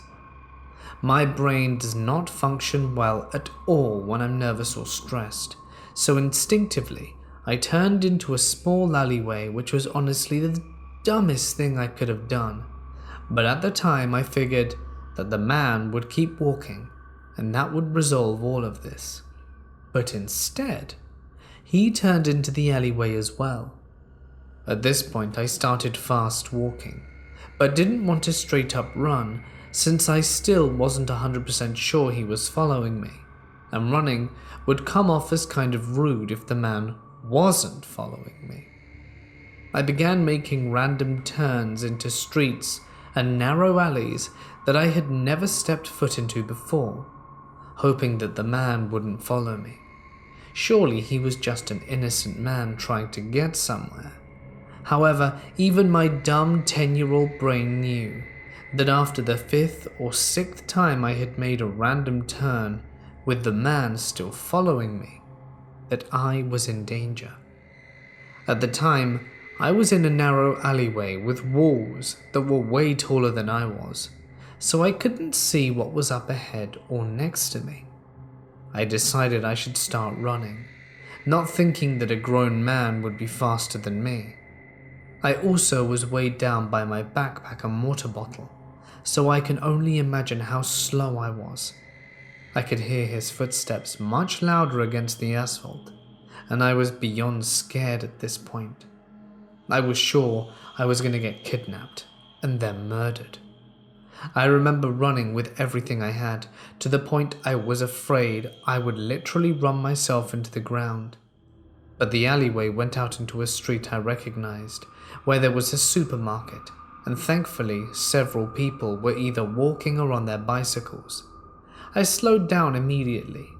I was a self-conscious kid and didn't want to attract more attention to myself than my foreign looks already were. I turned around once more to see the man who was simply standing there for a few moments before walking in the direction of the supermarket. But I knew there was no way that was his destination this whole time. I had taken the weirdest route, and there were much more direct ways he could have used if he had wanted to go there. I told my mum, who contacted the school. I got in trouble for deciding to go home alone that day, and afterwards, a teacher always made sure there was at least one kid with me when I made my way home.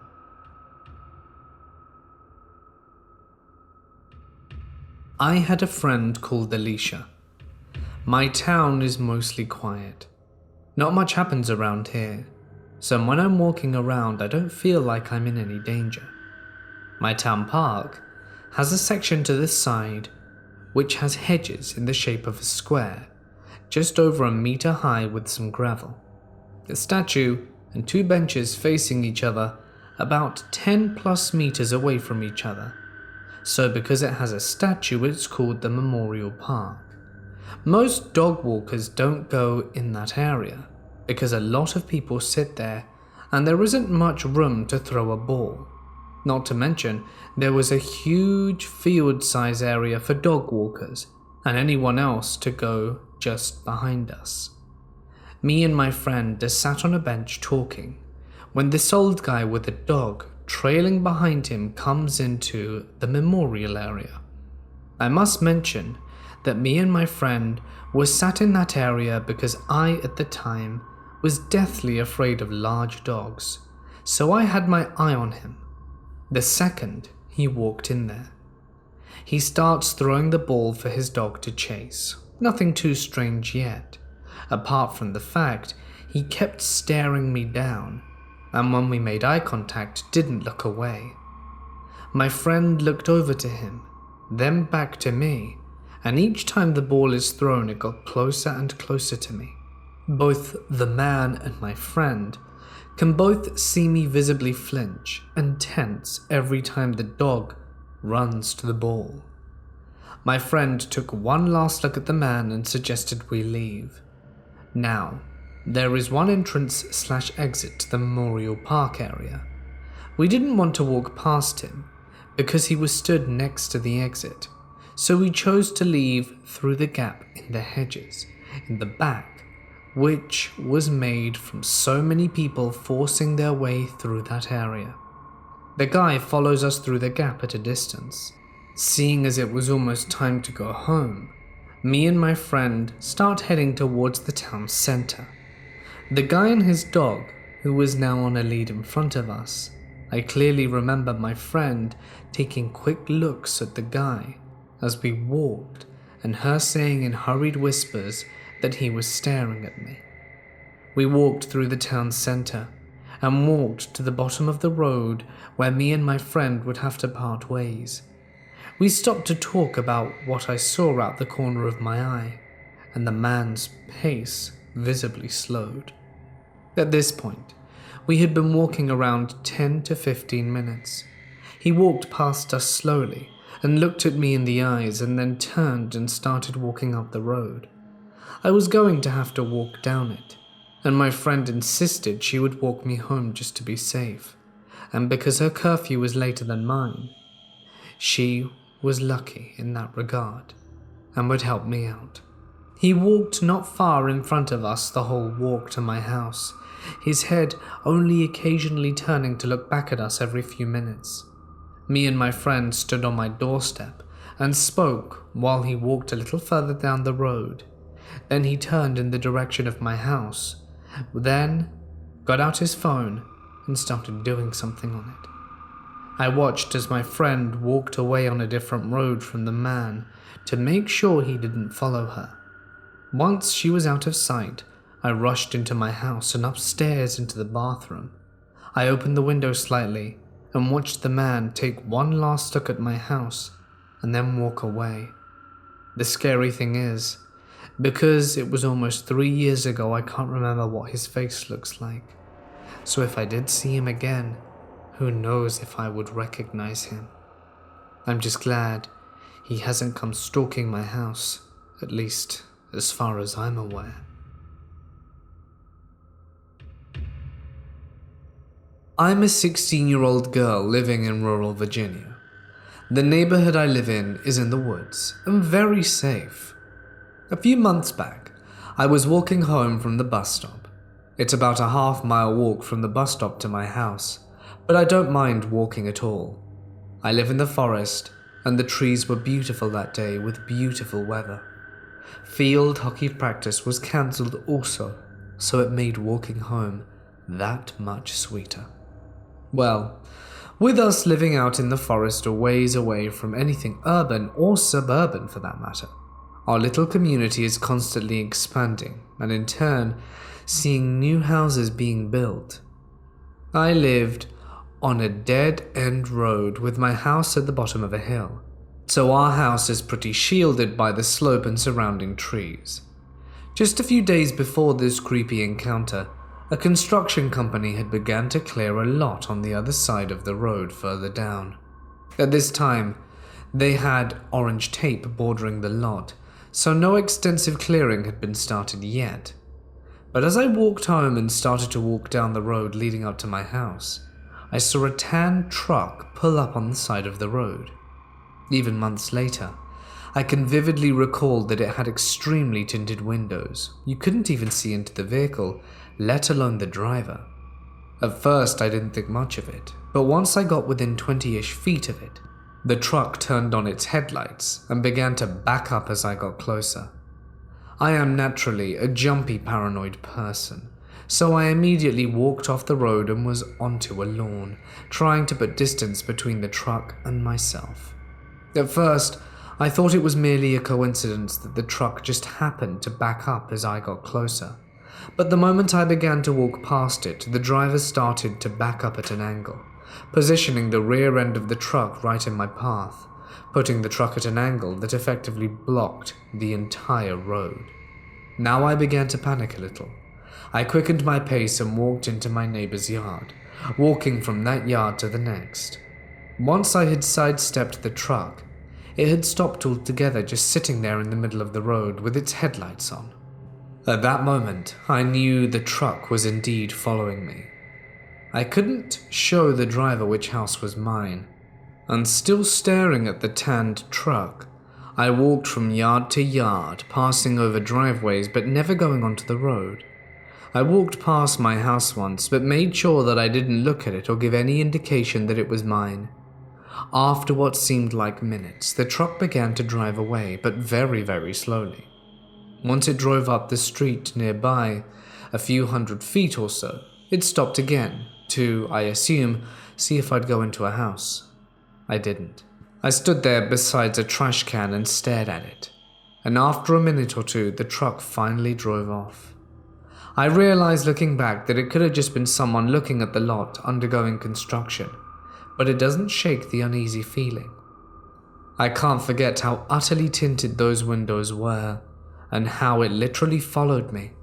I regret not getting the license plate, especially since I had a huge opportunity to, but at the moment, the thought didn't cross my mind. All I cared about was getting away from the truck and protecting my house. I also learnt that safety is indeed in numbers. At the time of this encounter, I was taking the less traveled route because there were less kids. The scenery was beautiful, it was quiet, and less cars traveled that route.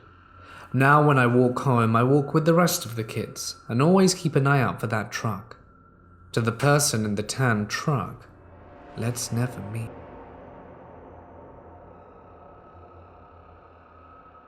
I work night shifts at a woman's shelter that is about a 30-minute commute away from my apartment. I take the metro every night to work and every morning from work. The closest metro station being situated a 5-minute walk from my apartment. My work is situated in the downtown area of the city that I currently reside in while I live in the neighborhood that has a reputation of being filled with alcoholics and drug addicts. I have had no encounters worth mentioning in either places until now. I was walking towards the metro station last night after saying goodbye to my boyfriend who was heading home after spending the evening with me. I think it's worth mentioning that my boyfriend drives to and from my place every Tuesday and Thursday, and I work from Sunday to Wednesday, meaning that I was heading to work when this happened. I was walking towards the metro station when a man suddenly appeared out of nowhere on the street corner, across from the metro station and grabbed me by the arm. This happened to be on the only street corner from my apartment to the metro station that you cannot see anything on the street perpendicular to the one I was on until you got onto the street corner. So I'm getting onto the street corner. The metro station is across from me, and I am getting ready to cross the street as there was a green light when the man appeared out of nowhere and grabbed me by the arm. I freeze for a second before noticing that he is reaching over my body to grab my other arm, but before he could do that, I reacted and elbowed him in the stomach. I guess he didn't expect a quick reaction because he quickly let go. After he let go, I sprinted across the street and ran into the metro station. The metro station has two entrances that are parallel to one and another. Both are facing the turnstiles that access the metro downstairs. I had noticed from the corner of my eye that the guy had followed me, and before he got inside, I headed to the other exit, ran around the station, and headed back towards my apartment. Since I live in the Great White North, and it had been snowing all day, I was hoping that my boyfriend had not left yet, as he would have to take the snow off his car before leaving. Luckily, he did not, and he ended up driving me to work. We also met a cop car as we were about to turn on the street to get to the highway, so we stopped and reported the guy. The cops took down my information and what I could remember of his description, and they promised to go check it out and do a few rounds around the metro station. I don't know what that guy's intentions were, but I hope I never encounter that guy ever again. This happened about 5 years ago, when I was a naive 22-year-old. I had been downtown drinking at a bar, catching up with old friends from high school, when the pub closed for the night, and we went back to a friend's apartment. We had a few drinks, and before we knew it, it was 4 a.m.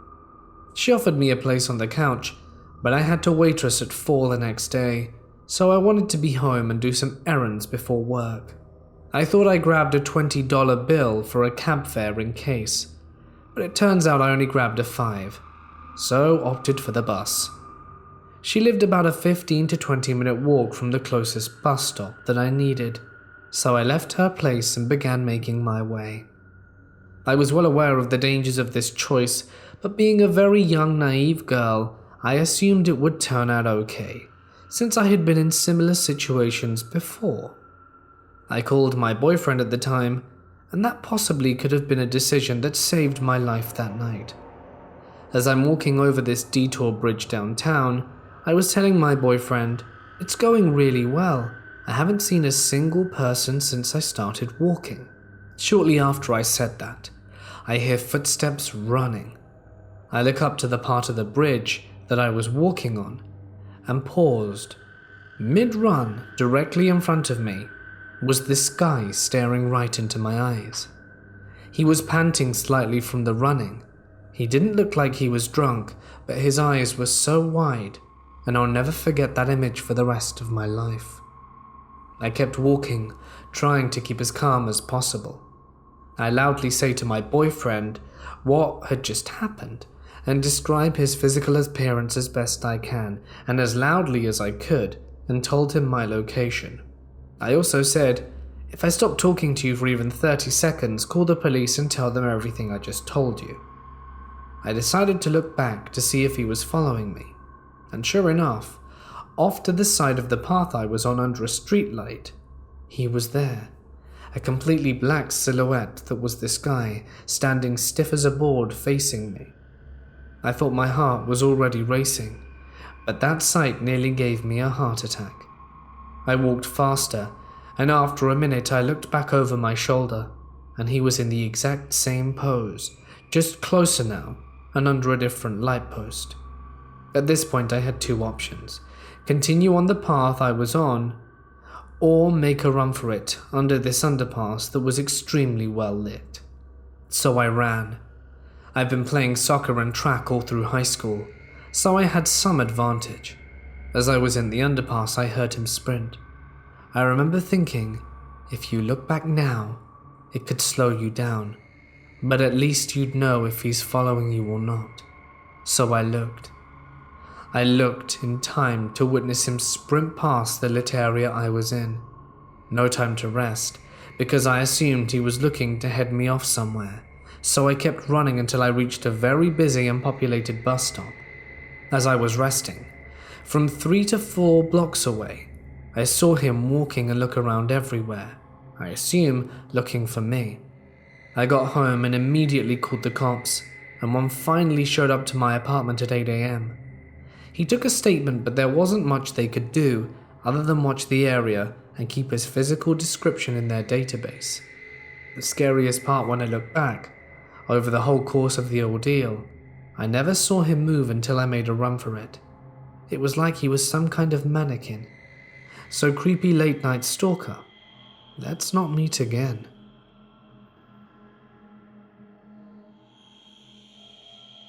This really unnerving event occurred a few weeks ago, and I have to admit, I'm still a little paranoid.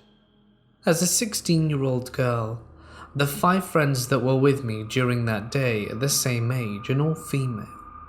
We all decided to hang out at my house that day, considering we all haven't been with each other since the summer started. It was early afternoon by the time everyone had arrived. We were all having fun playing video games, chatting, and watching videos for the first few hours. A little later, as we sat through some quiet and awkward moments of boredom, one of my friends suggested we should go outside somewhere. Our first thought was to walk to a nearby grocery store, but that was immediately eliminated off the list, since it was going to be a 10 to 15 minute walk in 90-degree Fahrenheit heat. I spoke up, saying there's a small park only a few minutes away from my house. We all agreed to the idea, getting ourselves ready to head out. As I tell my mum where we're going, I lock the door behind us and start walking. We spend the last hour at the park. We're all exhausted, while at the same time not ready to leave just yet. We settle down at a picnic table and passed time chatting until one of my friends noticed a red car parked on the side of the street a little ways away from us, at the very front of the park. I didn't think anything of it at first, until she mentioned the man inside was repeatedly looking over at us. We thought it was odd, but nothing harmful. Still, we decided to leave, taking a different route home just in case. We arrived at the same street my house was on, relieved that we didn't see the same car, but anxious that it could appear again at any moment. It seemed like our suspicions were confirmed. The car then drove by us slowly, the man inside getting a closer look at us as we got a closer look at him and his vehicle.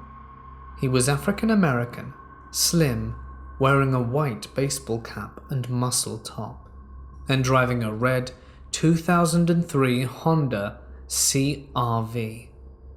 He stopped adjacent to my house, out of all places. I was now unsure of what to do. One of my friends told me to call my parents, and I reluctantly complied. He called my dad and asked him to get us outside the house. He was slightly confused, but he agreed to do so anyway. And a few seconds later, I saw my dad on our front lawn, and we rushed over to him to tell him about the red car that was still parked near us. He ushered us inside, all while keeping an eye on the creepy man. We all sat down to take a rest, as my dad was taking pictures of the car and license plate. We were all discussing what just happened, and one of my friends apparently noticed something we did not. According to her, when the man parked his car, leaned back in his seat, he had his phone facing us through his rear window, and he was staring at us through his rear view mirror. It made me feel so sick and disgusted, wondering what that guy planned on doing with the photos and videos he took of us. We continued observing the same car that was in the same place for another 10 minutes, until my dad started pulling out of the driveway to leave for work. My dad started driving in the car's direction, and the creep booked it out of there, fearing the possible confrontation. My friends and I released a sigh of relief when we all returned to having a fun afternoon. At least now I have a picture of the car and the license plate, so I can identify it. I haven't seen the man ever since, and I hope it stays that way.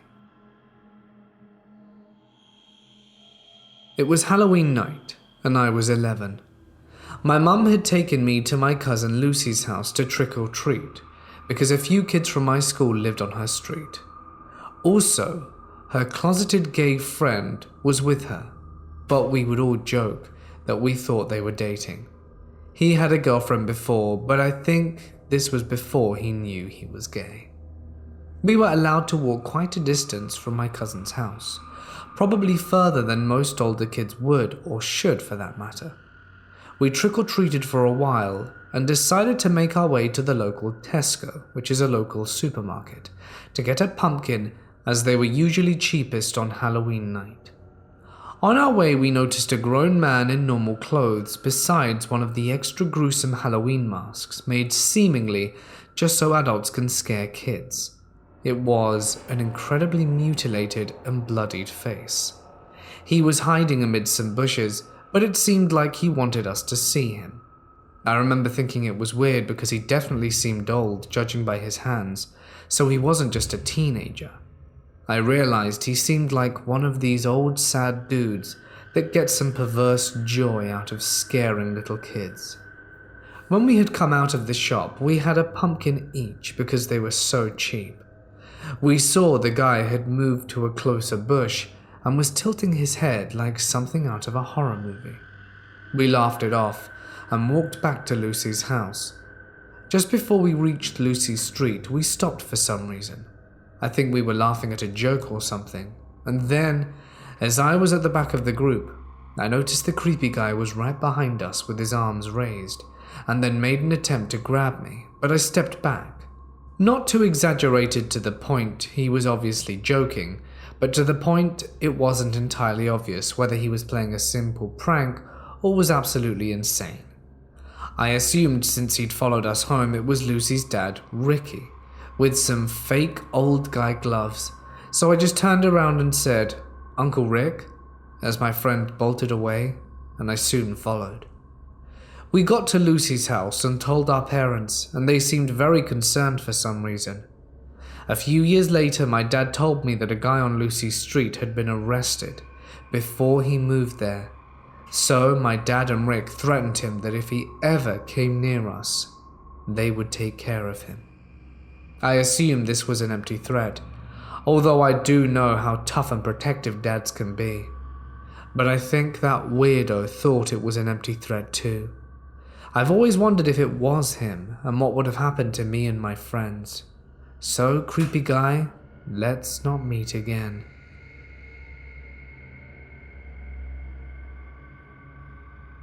I lived quite close to my school in primary, so my older sister and I would walk home because my parents worked. My sister is 5 years older than me, so my parents trusted her enough to leave us home alone instead of going to after-school care.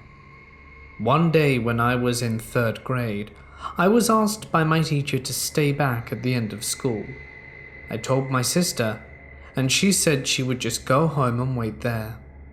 I should also mention that the way from home from school was pretty much along a main road, and it should have been fine. I head back to my classroom and start talking with the teacher. At this point, it was nearly 5. I'm only about halfway home when I notice the white pickup following me.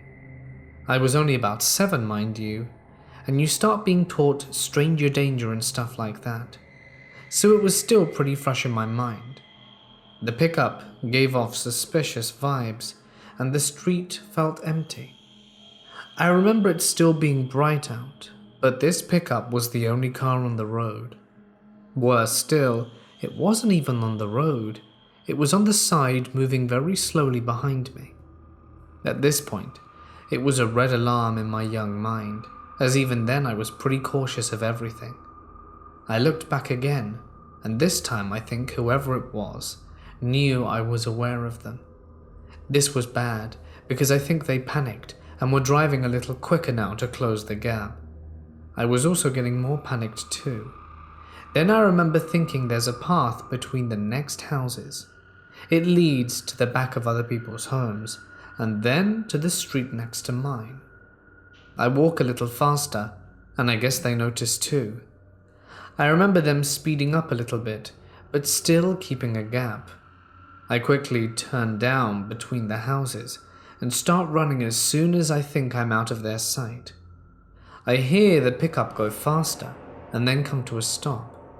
By now I've turned the corner and hid so they couldn't see me. I hear the doors swing open, and I just hoped they wouldn't follow. I hear someone step on the grass. They were following, and I was panicking. Just then a voice says that they should just leave and forget about it. They speed away, and I walk the rest of the way home. Now, you might be thinking, what made me think of this just now? Well, a while ago, I heard my parents talking about some pretty dark stuff that was shut down on the internet, out of the Gold Coast in Queensland. I step in to ask what they were talking about, and they said that when I was a kid it came out on the news that the police had taken down a huge CP website.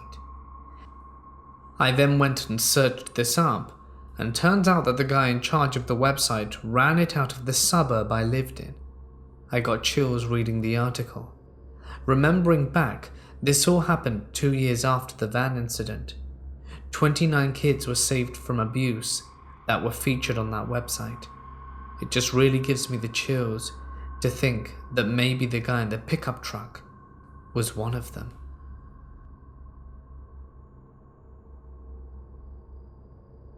This happened a few years ago when I was still living with my mum, and I had borrowed her car to go see my then boyfriend for the evening.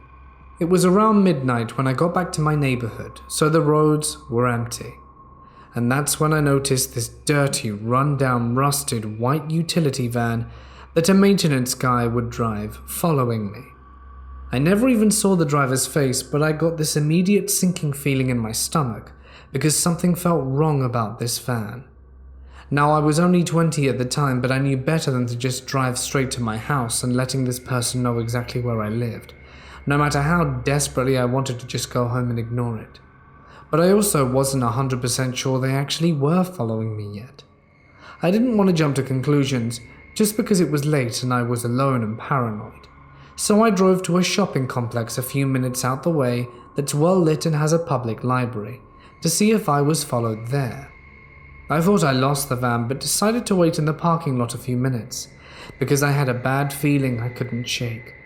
Sure enough, the van showed up and was driving in random circles around the parking lot, looking for me. This scared me quite a bit, so I drove towards the big mall that's always got security police presence. Because it was the midway point between where I was and where I lived, I parked in a pretty well-lit, although empty, 24-hour McDonald's parking lot, where I had a great view of the roads and the mall. But I wasn't super easy to spot, and waited to see if the van showed up looking for me. It did, and of course, this would be the only time the security and the cops are nowhere to be found, which is half the reason I decided to head there in the first place. Realizing whoever was driving this van was 100% actively following me in the middle of the night, I knew just driving home was not an option, and that's a terrifying realization. Luckily, the police station is just a few minutes away from where I was, so I tried and discreetly drive away, hoping the van hadn't noticed me yet. I wasn't that lucky, because it wasn't before long that it was in my rearview mirror once more. At this point, I'm panicking pretty hard and my anxiety is high. I finally pulled into the police station parking lot, and seconds later the van came to a stop in the middle of the road for no more than a few seconds. I'm guessing just long enough for them to realize where I'd led them and took off really fast immediately. I did make it home safe and without seeing the van again, not long after, but this whole ordeal took less than an hour of my night up. It was after 1 a.m. by the time I made it home, and I was terrified the entire time. I don't know what this guy's specific intention was, but honestly I don't need to know. I know it was nothing good and I likely avoided a very bad situation. If you think someone is following you, it's not stupid or paranoid to make sure you aren't right. Who knows what might have happened if I'd have led him to my house or gotten out of the car.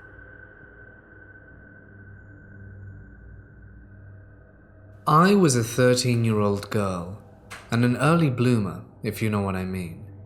And I'm pretty tall for my age, so I looked older than I really was. Normally at the bus stop, when it was nice out, I would go to pick up my little brother from school, since I got out of school before he did, and it's about 20 houses down. I would always take my dog Caesar with me because he loved the attention and a good walk. I wouldn't say we lived in a good area, but by no means it's horrible trash. Across the street from our bus stop is a blue house that had been listed on the sex offenders register. The people that lived there consisted of 4 white men that were the definition of white trash. Their ages ranged from 18 to 45. There was also an old lady who was in her 60s and 70s. She always had her grandsons over, but he technically didn't live there, and she always drove these guys everywhere. One day I'm waiting at the bus stop with Caesar, while 4 of them were outside, 2 playing basketball, the oldest man sitting in a lawn chair drinking a beer, and smoking a cigar with one of the younger guys. I was on my phone, and being the protective person I am, carried a small weapon in my back pocket. This older man sets his beer down and puts out his cigar. He walks across the street to come close to me, and I discreetly backed up a little. I just thought he was waiting for the kid that visited the old lady every week. I think he is her grandson, but I really don't know. He comes closer to me and asks to pet my dog. At this point, my dog is starting to growl. I say sure because I was very awkward at this age and try to get my dog to sit, but my dog is full on barking at this guy and won't stop. After a few minutes, I say sorry he won't calm down, maybe later, and he looks at me for the first time because he'd only been looking behind me the whole time. He smiles, and it was so creepy it sent chills down my spine.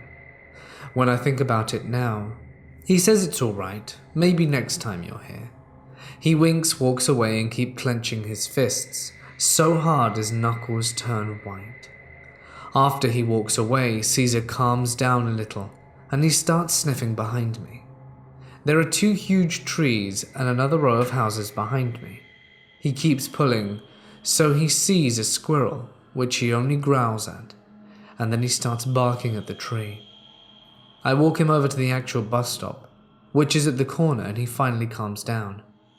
A few minutes later, I hear footsteps behind me, and I turn around and see the guy run out from behind one of the 2 big trees, and I immediately recognize him as the 4th guy from the house. Sadly, on November 7th, 2017, Caesar passed away at age 5 due to a cancerous tumor that spread to his lungs. I don't know what would have happened if my dog wasn't there to save me, but I'd rather not meet those creepy guys from across the street from my bus stop again. I live in an area of New York City which is notorious for crime and gang violence and the sort. My parents are poor, struggling Asian immigrants, so we had no choice to be living where we are. For context, I'm a 17-year-old female, and even though my neighborhood is seemingly dangerous, I never truly internalized that idea. I've always been able to walk the 2 blocks away from the train station alone, without an ounce of fear. I could walk slowly, freely, and even listen to music as I walked home. Today, my carefree attitude came crashing down as I walked up the first block. I was listening to music before I met a strange man, clearly in his 30s. His hair was disheveled under his baseball cap, and he was wearing the stereotypical ghetto clothing. We were going in opposite directions, and as I passed him, he suddenly brushed his hand against my stomach as he hollered out, "Hey, sexy." Immediately, I became hyper-aware of my surroundings, confused as to why he touched me. I tried to ignore it, assuming he wouldn't follow me or anything, but I was wrong. He completely turned around and started lingering behind me. "How are ya? Can I take you home? I'm gonna make you mine tonight." I just kept walking faster, but he kept following me. As a 17-year-old who's never experienced anything like this, I had no idea what to do. All I could think about was getting him away from me. Couldn't he tell I was a kid? As I took longer and longer strides in an attempt to get away from the creep, I thought of everything I could do. I would have to take a turn soon, and I knew that block would put me in more danger since it was usually empty. Thankfully, there was a grocery store near that turn, and a woman in her 20s who I made eye contact with. I walked up to her and gave her a look she could immediately tell by that something was bothering me. As soon as he saw me go up to that woman, he decided to stop and walk into the grocery store. I was still scared to take the turn, but the woman reassured me that she would watch him and told me to go safely. My legs were shaking from the experience, and I am forever disillusioned with the safety of my neighborhood. How naive was I to think I would actually be safe on those streets? I hope to not meet again. I was at a graduation party when I was 18 that lasted late, but not too late. I drove home, and I live in a small area that's not uncommon for all the parking spots to be full and everyone to be asleep in my street that late. I was the only car I saw on my way home. When I pulled up, I parked in front of our driveway as if I were blocking it, and saw ahead at the intersection at the end of the block. There was a car stopped at the stop sign, facing my block, idling. I knew a girl I went to school with who lived in the house next to where the car was stopped, so figured they were just waiting at the stop sign for her, as there were no parking spots free. I'm also a super cautious person and always think people are following me. So I was going to wait in my car until the car left, but I noticed my phone had died on the way home. It was my first cell phone, and car chargers weren't huge in my family until this. Usually I'd call my brother, who was a year younger than me, to come out and walk with me inside, but I couldn't do that. I waited for 10 minutes, and the car didn't move. It was switched on, the lights were on, and I was freaking out. I finally got the nerve to just get out the car and run. My house was right there, and I positioned my keys so that I could just unlock the door as quickly as possible. As soon as my door opened, I took a step out the car, and my car light went out when the car across the intersection floored it. I heard the tires squeak and everything. The car was clearly waiting for me to make a move. I saw it pull up and waited till I got out. I don't even know how it happened, but I managed to pull myself back into the car, turn on the car, and reverse out the spot that I had parallel parked in, and pull out, just as the back passenger window of this car met my window. Everything was tinted. I missed the driver window trying to leave, so I didn't see anything of who it could have been. Once I was driving again, I was sobbing. My phone was out of charge, and I didn't know what to do. I considered going back to the party, but eventually I just circled my blocks enough times that I was able to connect every car in the area with my neighbors, so I felt comfortable enough to go back home. I'd never run out of my house so quickly in my life. My mom worked nights as a nurse, so I didn't bother waking my brother or stepdad up. I charged my phone, called my mum sobbing, and she was so upset, she screamed at my stepdad, whose car I was driving, for not having a car charger. Which was not the problem, but I see Mama Bear trying to control whatever she could. To this day, 7 years later, if I'm driving at night, I tell my mum when I'm home. It's such a safe town, and I've never heard of anything like this happening since. When I was little, I walked home from the bus stop after school. I did this every day, and I thought that my neighborhood was completely safe. Everyone there was usually very nice. Plus, the bus stop was only a block or so away from my house at the time, so it was a short distance. I hadn't realized that at the time, but a lot of people had been taken, and attempts to take people were going on in the area. The school sent out the obligatory emails and phone calls informing the parents of the situation, but it hadn't yet reached me. So one day I'm on my merry way home and notice a blue truck heading in the opposite direction. I shrug it off, as cars always passed me whenever I walked home. Though the truck turned around at the first corner it could, I thought it strange, but I tried to rationalize it. They probably forgot something. I was wrong. The truck was now going in the same direction as I was also going around the same speed I was, and this weirded me out, so I pick up the pace. I could hear the truck's engine accommodated the speed slightly, with it picking up as well. After that, I booked it. I ran as quickly as I could to my home, and I could hear the truck's engine roar as it got faster. I somehow made it back to my house, slammed the locks on the door as quickly as possible, and was so grateful that my mum left the door unlocked that day, especially since I'd been trying to have her leave it locked so that I could use my new house key. I don't know if they were targeting me or not, but I'm glad I didn't get to find out.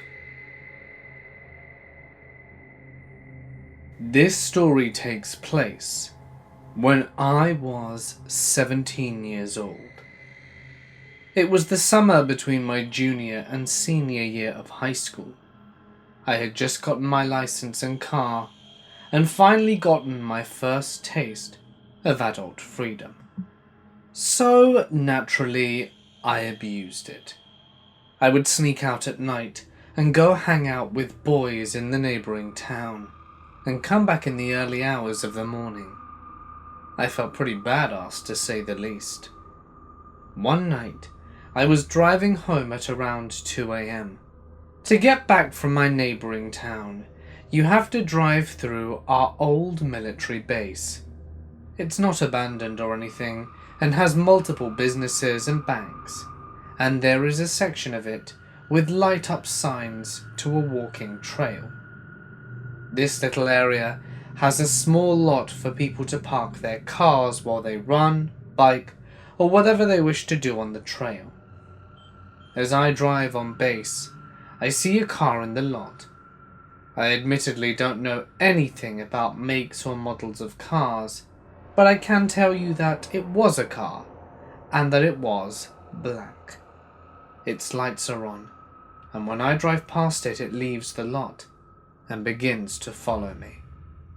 I didn't consciously think too much of this, as I assumed it was just some teenagers smoking or fooling around that got spooked by my car passing through.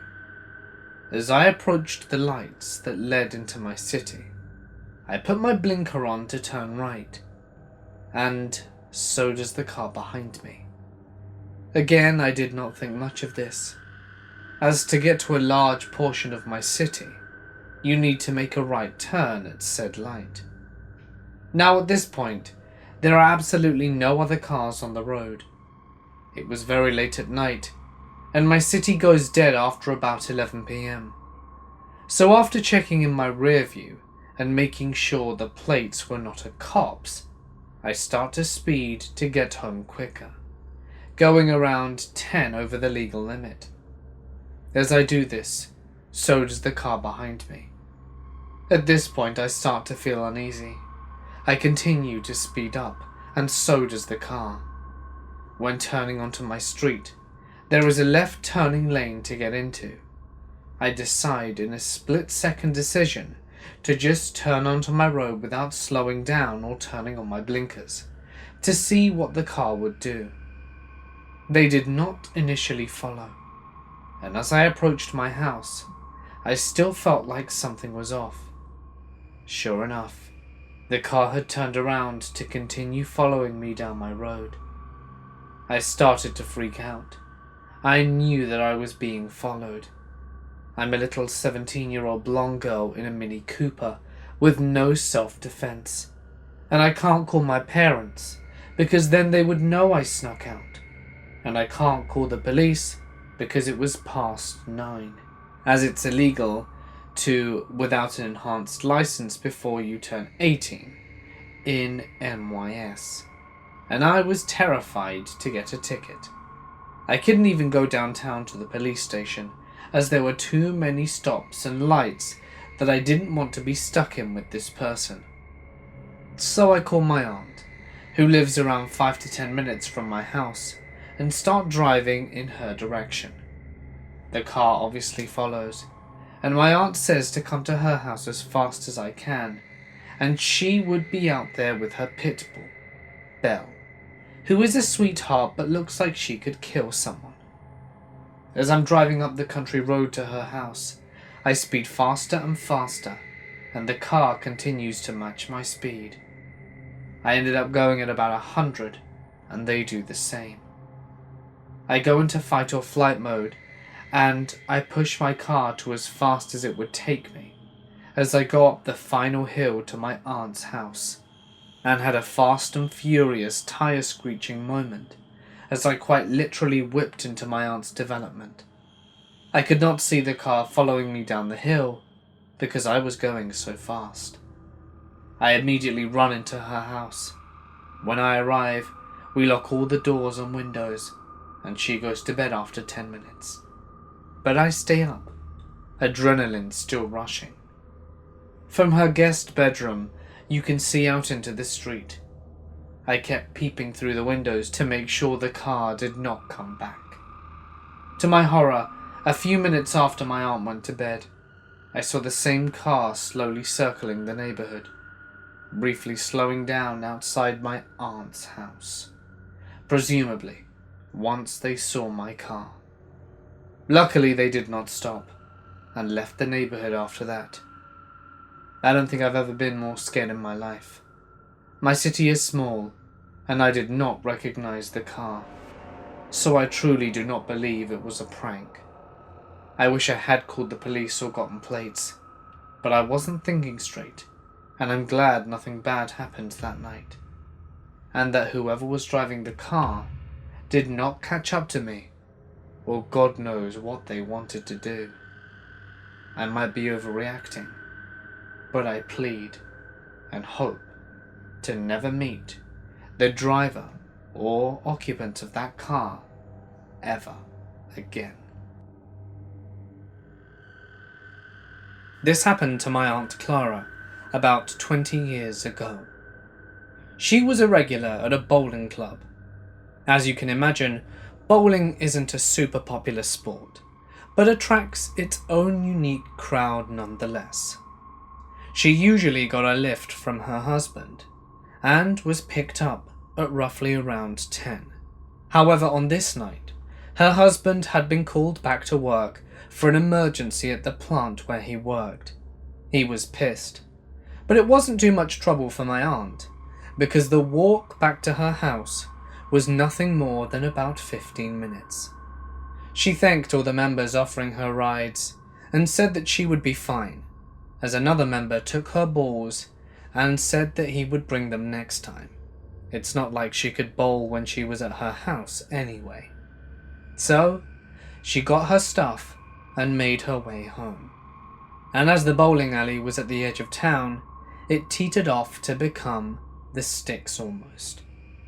She started her walk fairly pleasantly, and about halfway, she saw someone in the distance. She thought it was a guy trying to break into the car, so instinctively decided to cross the road and pretend not to notice. She tried to ignore him as much as possible, but he had no intention of ignoring her. He immediately stopped what he was doing, and my aunt said she heard a metallic clang as something fell to the ground, and heard the man literally run across the pavement and road over to her. He got right behind her, and she could hear his breath loud as he had just run a short distance, dangerously close to her neck. She was scared and unsure if she should turn around and say something or be polite, but chose to remain oblivious. Not 3 seconds had passed when my aunt felt his hand rest gently on her shoulder. She turned around, and he was there panting, and offered her a big smile and said, "Hello, where are you off to?" She gave her a wry smile and said that she was just making her way to see a friend. He looked at her, and she could see this kind of crazed look in his eyes. There was something weird about his pupils, but she couldn't really tell what. He said, "Can I come too? I need a friend tonight." She didn't really know what to say. On the one hand, she could be polite and try and lose him halfway there, and on the other, she could be rude and potentially face the consequences of a pissed off guy who she didn't know, who she was pretty sure she'd just seen trying to break into a vehicle with a crowbar. So she chose to be nice and said, "Of course." The guy smiled again and put his hand on her shoulder as they started walking. The man was a fair bit bigger than my aunt, so she relented and walked the death march with this creepy guy. She was no more than 5 minutes from her house and needed to find a way to lose him. Problem being, her house was on this very road, so there was no way for her to lose him really, unless she cut off another road and went around in a circle. But then what if he didn't follow? She'd lead him right back to where she didn't want him to be. All these thoughts entered her mind as she walked ever closer to her front door. She made a tactical move and just kept on walking.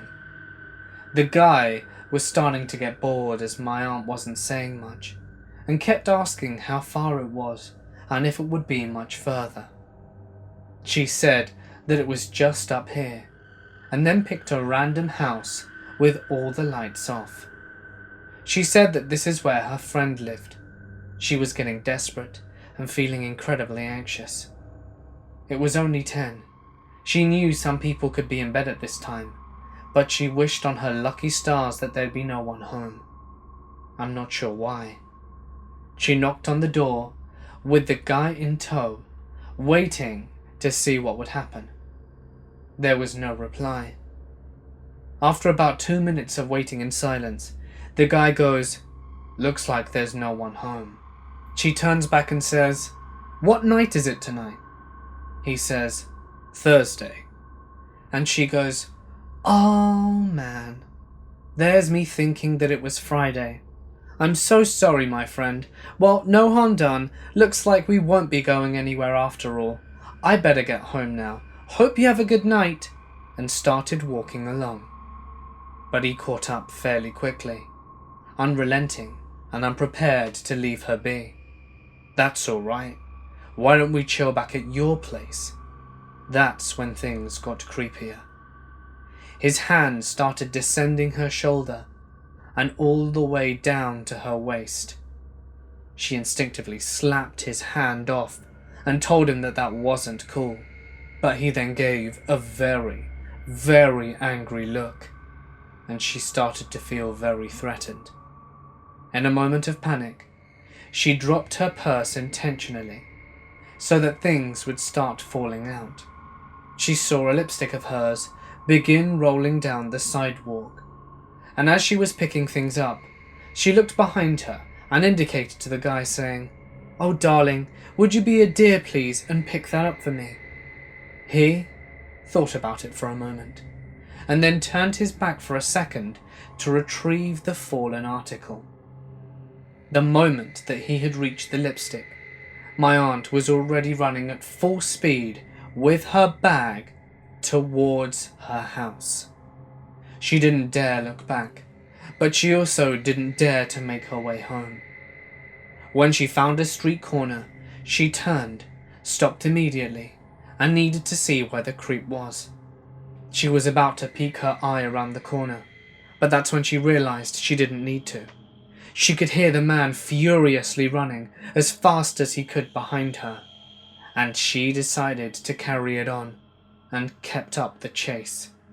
She ran around that street and made a perfect square and looked around again, and he was just a little off.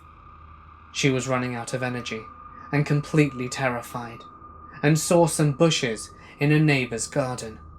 She lunged into the bushes and tried as best she could to remain completely silent. There she remained, holding her hands over her mouth, eyes wide in the dark, seeing if this creep would pass her. She heard him before she saw him. He was running like there was no stopping him, fortunately completely oblivious to her hiding spot, and ran straight past. Fortunately for her, he kept on going and didn't seem to stop running even though he didn't see her.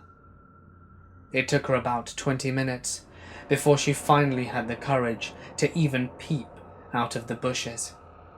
She didn't hear anyone, and she didn't see anything, and she started walking back quietly, always looking behind her in case she'd need to burst into a sprint once more. She finally reached the stairs of the house and ascended them quickly. She looked around, and she said that it was at this moment that all her fears returned and that her heart dropped to her stomach. Out in the distance was the guy.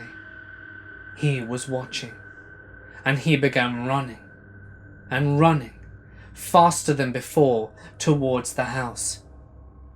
As cliche as this may sound, my aunt then dropped the keys and was fumbling in her hands, shaking as she inserted them into the locks and finally ran into the door.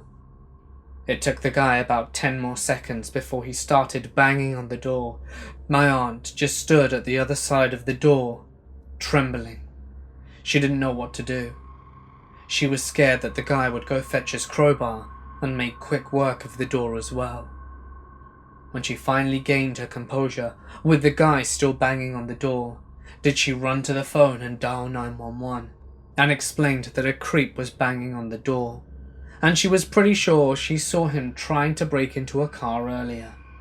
The operator insisted on staying on the line and said that the police would be there soon to deal with this guy. She wasn't too far from the police station, and it only took about 3 minutes before she heard the whirl of sirens and the police approached the area. That's when the banging stopped and the guy started running. It didn't take long for the police to catch him too, and my aunt kept in touch with them to be informed of the proceedings. As it turns out, this guy had just been released from prison not 2 weeks before. And what do you know? In that time, he'd already been linked to a robbery in the area, was trying to break into a motor vehicle, and was creeping on my aunt. She was always dropped off home after bowling, or taken back home by her husband. It's always sat with me, this story, because I, as a petite young woman, fear for my safety after dark, and hope to never encounter anyone like this. This was back in October of 2018, when I had accompanied my mum to a clinic in a small town about an hour away from Frankfurt. I'm in my late 20s and female. We were there for about 2 weeks, while my mum underwent treatment for cancer. Unfortunately, soon after arriving, she experienced a lot of pain in her leg, and we later found out that the cancer had spread there, and her leg could break at any wrong step. This meant if we were going to see anything, I had to go alone. This was fine, as the town we were in was extremely small and filled mostly with the old and sick. There was a larger town only a few miles away, and over a fairly steep hill, and a large park in between. It was about noon, and my mum wasn't going to need me to be around, so I decided to go for a walk around the park. To get there, I just had to walk down the path, cross a street lined with inns and cafes on the side leading to the park. There are twisting paths, cross bridges over each other, a lot of benches, a couple fountains, and 1 or 2 community buildings.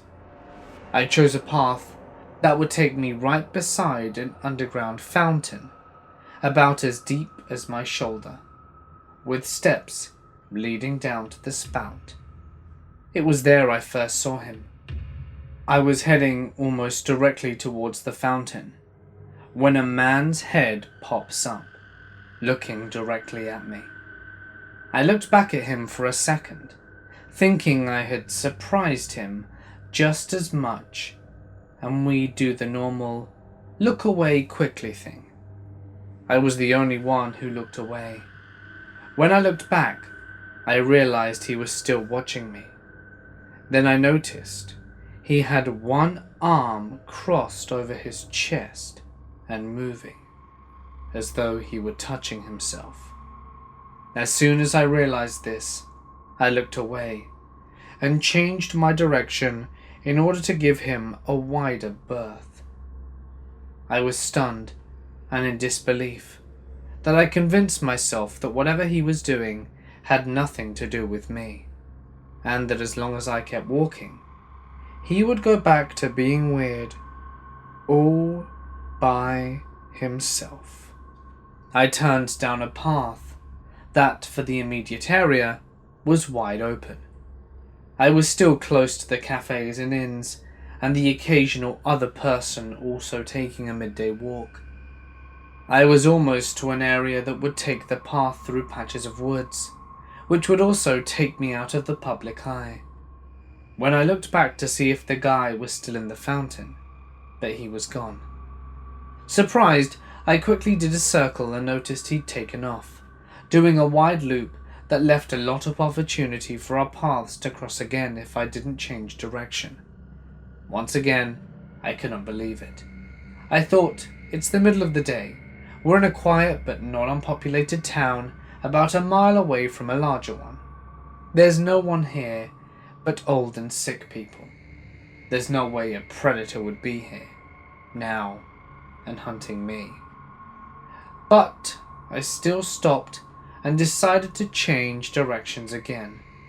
This time, my dumbass decided to take a tiny path that would lead me to the base of the hill that would go over the larger town and was heavily wooded.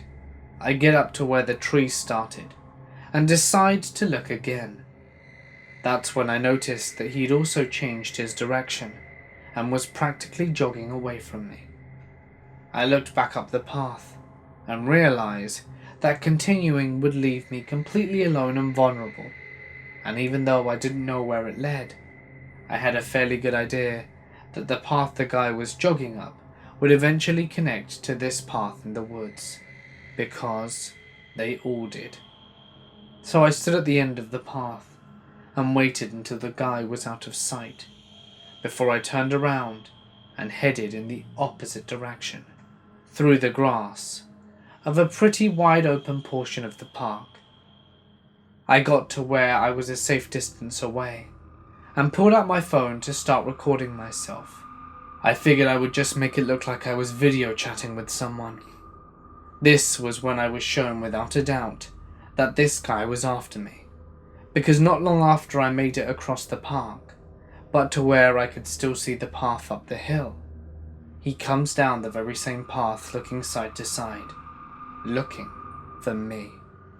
He eventually spots me again, as I had very bright dyed red hair and was pretty easy to spot in such a wide open area. It's at this point I feel safe enough because there are people nearby, and I'm within running distance from the town should this guy look towards me. I keep wandering around, testing to see how far this guy will go. He keeps following me, trying to stay out of sight, because at one point I quickly turn around, suddenly, to watch him sprint back into the trees. until eventually I go up a hill that has zero cover for him to use, and I lose track of him. I continued on to explore a different small town, making sure that I was always in a public space and easily seen, but I never saw him again. Trust your gut. My head was telling me there was no way this could be happening to me, and I almost tested it by walking up in the woods, but my gut screamed bad idea, and I couldn't be more relieved that I listened. Trust your gut. Around 2012, I lived in the industrial part of a city, where there weren't many houses around nearby. Just warehouses, trains, and some businesses scattered around. Even during the day it was rare to see people walking around, unless it was to or from the bus stop. One night, I was feeling off. Like maybe my boyfriend and I had been arguing, or my roommates were getting on my nerves. And I decided that I needed to go for a walk. It was cold and late, past midnight. I just really needed some fresh air and time alone. I was a 21-year-old girl, who at that point in life wasn't very concerned about my own safety or well-being. I wouldn't say that I thought I was invincible, but I definitely did some careless and stupid stuff, and I'm lucky to have survived. This would qualify as one of those situations. I threw on my long trench coat, combat boots, a big fuzzy hat, and took off in a rush. There wasn't anything particularly scenic or pleasant around there, so I just went into the direction I knew best, towards the liquor store about half a mile away. As I approached the store, I reached into my pocket and realized that I had forgotten my wallet and phone. This store was closed anyway, so I just kept walking, still in the light of the neon liquor signs. I heard a car approach me and press on the brakes.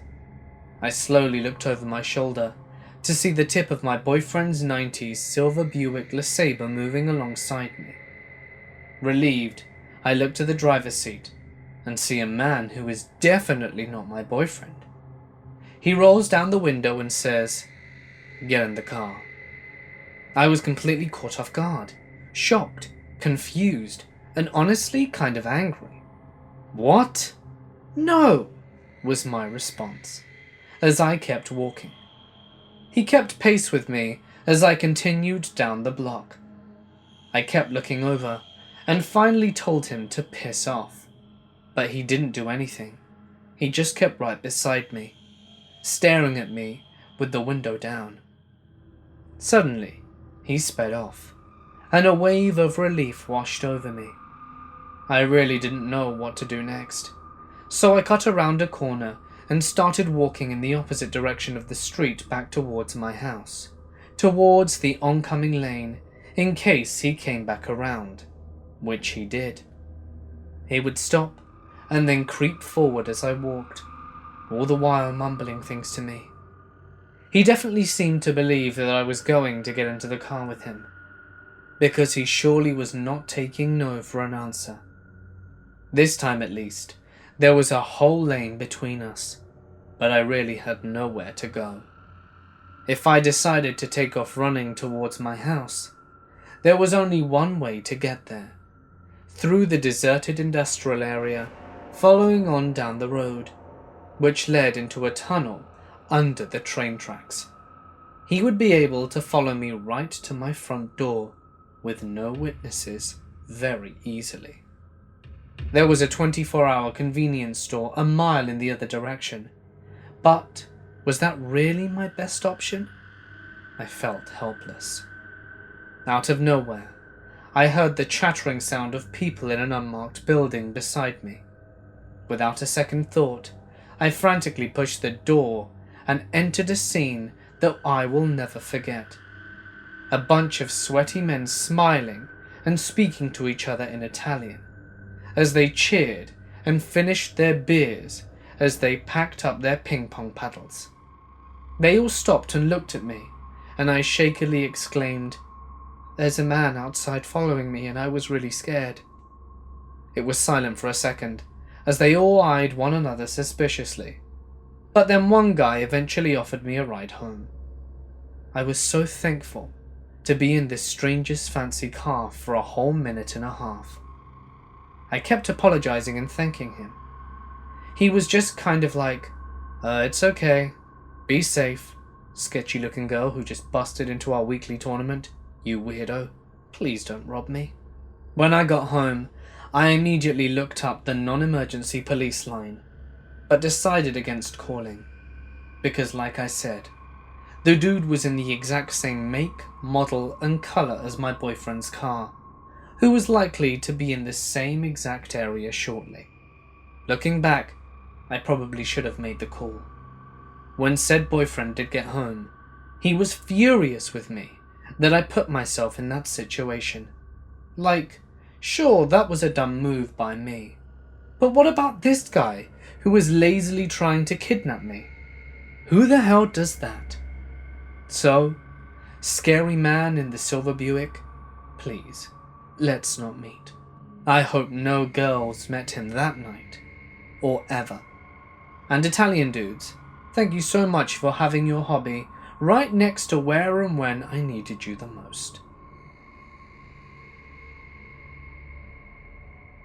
So, this is a story of something that happened to me and some friends when I was in high school.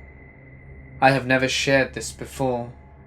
Since I've been thoroughly enjoying all the stories I've heard so far, I thought this would be the perfect place. I think I was in 10th grade. Me and 3 friends were smoking behind school. The school was about a 45-minute walk away from the neighbourhood where we all lived. It was a small high school town in Ontario, and it contained 2 large high schools and a bunch of medium-sized elementary/middle schools. It's common knowledge that with every small town when you're young, the main problem is that there's nothing to do within it except party and run around the streets acting like idiots. And that's what we did most of the time. But I went through phases when I was 13 to 15, where I just went to parks and school with friends and smoked or drank. This particular night was just a smoke. In the middle of our session, a car pulled around back of the middle of the school that we were smoking at. A man got out of the car and began walking towards us. It was dark enough, and the car was far away enough that we couldn't make out faces. But as 14 to 15-year-old kids, we thought it was an adult coming to bust us for smoking. So naturally, we ran away through a field over a fence and up a small street with a few houses, and back onto the main road that would lead us home. This was the main road that ran into the middle of the entire town.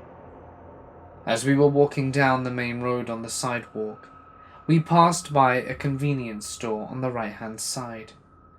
This was at one point the only convenience store in town that sold cheap candy. Cheap, assorted, 5 cents per piece candy. We used to always come to this store as younger kids to buy it, so we were all very familiar with this part of town. So we treaded along with confidence, not even thinking twice about the person that we had just ran from. In our town, this was a normal occurrence. We were teenagers, loitering, and someone was coming to tell us to go away. So we did.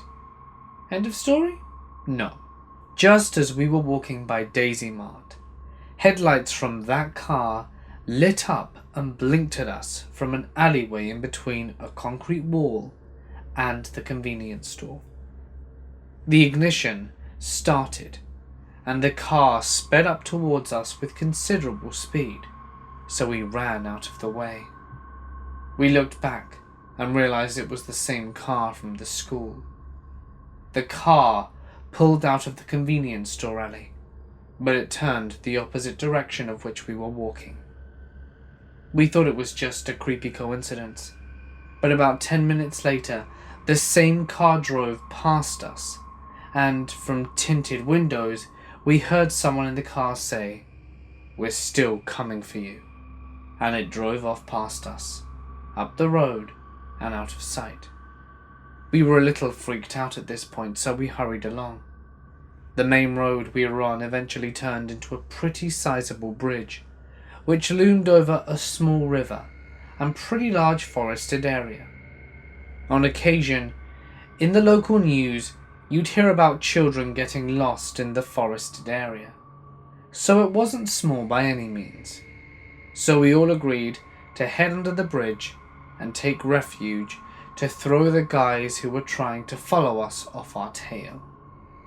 So we hung out under the bridge, probably for about 30 minutes, talking, smoking, and mildly shaken up, but pretty much laughing it off. This was creepy to us, but nothing to be alarmed about. As mentioned, we were kids in a small town. We were used to getting up to no good and having to run from the authorities. This was just another day. Our confidence was overinflated, and we never got caught. We lived in an area with so many small connecting streets and parks. Running and hiding after creating mischief was something that came second nature. We confidently headed back up the bridge to continue our walk home after the mentioned time. Now I'll explain this bridge. It was a long bridge, 4 lanes, 2 going in either direction. No room for a car to stop and wait. No designated parking lanes. It was somewhat of a mini highway. The bridge is also steep, so the middle of the bridge, which was also the area with the footpath that led to the forest, was the lowest point. There was absolutely no way any car could park anywhere on or near this bridge to idle and wait for us to come up from under the bridge. Not to mention that the car was nowhere in plain sight, and we decided to go under it in the first place. But after 2 minutes of walking, the car came up from behind us, and a man from inside the car said to us, "You thought you could get away from us? We'll always find you." So the car took off once again, but we decided to as well. Once we crossed the bridge, it led us back to our neighborhood. To stress the point again, the neighborhood we lived in contained many connected streets and many sections of homes and parks, a pretty large suburban area. If you didn't know where you were going, you could probably get lost pretty easily. So we ran to the closest, biggest park where no cars would be able to get into. One street was visible from the park, but since it was the middle of the night, if you were driving by the park, it would be hard to make out anyone in the park. So that's probably why we never saw the same car that had been following us drive by the park. It didn't stop this time. So since the park was literally in the middle of the neighborhood, we wished each other good luck, and we all took off in different directions to our respective homes. We each only lived 2 minutes away at this point, and we all made it home safely.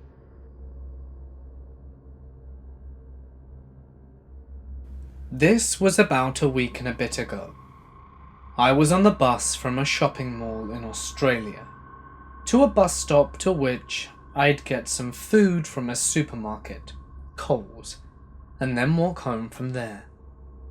I was on the bus with my 2 friends, and we all sat on our own seats, one behind each other. My friends and I are 17. About 5 minutes into the bus ride, this athletic-looking man got on the bus. He was white, mid to late 20s, possibly early 30s, wearing a white and blue rimmed tank top, blue shorts and sneakers, and I think his hair was short and dark blonde. Anyway, people obviously got on the bus. Nothing wrong so far. So we're about halfway to my stop now. About 10 minutes after the man got on, my friend Sarah was napping and Tammy was reading for English, and I was listening to music. The athletic man looked back at us, pretty sure that he was looking at Tammy at first. My friends and I sat on the left side of the bus, with the man sitting on the right side, probably about 3 to 4 seats in front of us. So I assumed that he thought Tammy was cute. But then I thought, wait, what the hell? She's 17, looks 17, and the man is about 30. The man stopped looking at Tammy, and then a minute later he looked back at Tammy again, just staring at her for a minute. Tammy and Sarah didn't notice. I looked back at the man who made eye contact with me, and then stopped looking at Tammy. At this point I was suspicious, but I didn't say anything. Then he stared back at Tammy for a third time, this time for even longer. I glared at him because, hey, staring is creepy. To which he made eye contact with me again, and then stopped looking. I texted Tammy and was like, hey, my bus stop is soon, maybe 10 to 15 minutes away. Just so you know, the creepy dude is staring at you. Be careful, in case he's still on the bus when I leave. Just so you're aware, I'm a guy, and Tammy and Sarah are both obviously girls. Tammy acknowledges my text, and nodded at me, and cringed. So anyway, Tammy went back to reading, and I was listening to music. The man turned around, and started staring at me this time, not Tammy. His eyes, I saw, were directly looking at me. I tried to avoid eye contact as he turned back around. He kept turning back around and staring at me for a total of 7 times for about a minute each, excluding the times he stared at Tammy. Each time he stared at me, he kept pressing the bus stop button to indicate to the bus driver that it was your stop. And he'd look at me, and he looked like he was about to keep pressing it as he stared at me. I told Tammy again to be careful, as this dude was still staring. So as the dude was staring at me still, I realized the next stop was mine, so I pressed the button. The bus stopped, and I got up, and was getting off the bus as athletic dude got off behind me. He went in the opposite direction, but I turned around to quickly see what he was doing, just in case. He was walking down the footpath as I crossed. He turned around and saw me crossing, and consequently quickly crossed the road, paralleling me. I took note and went to Coles to get some Pepsi Max. I walked into Coles and realized that the man from the bus stop was also going into Coles. But he was literally matching my footsteps, speed, and movement. Every time I moved my left foot, he would too. He was staring at me as I walked in, and I sped walked into the aisle to get my Pepsi Max, and looked around to see if he was there.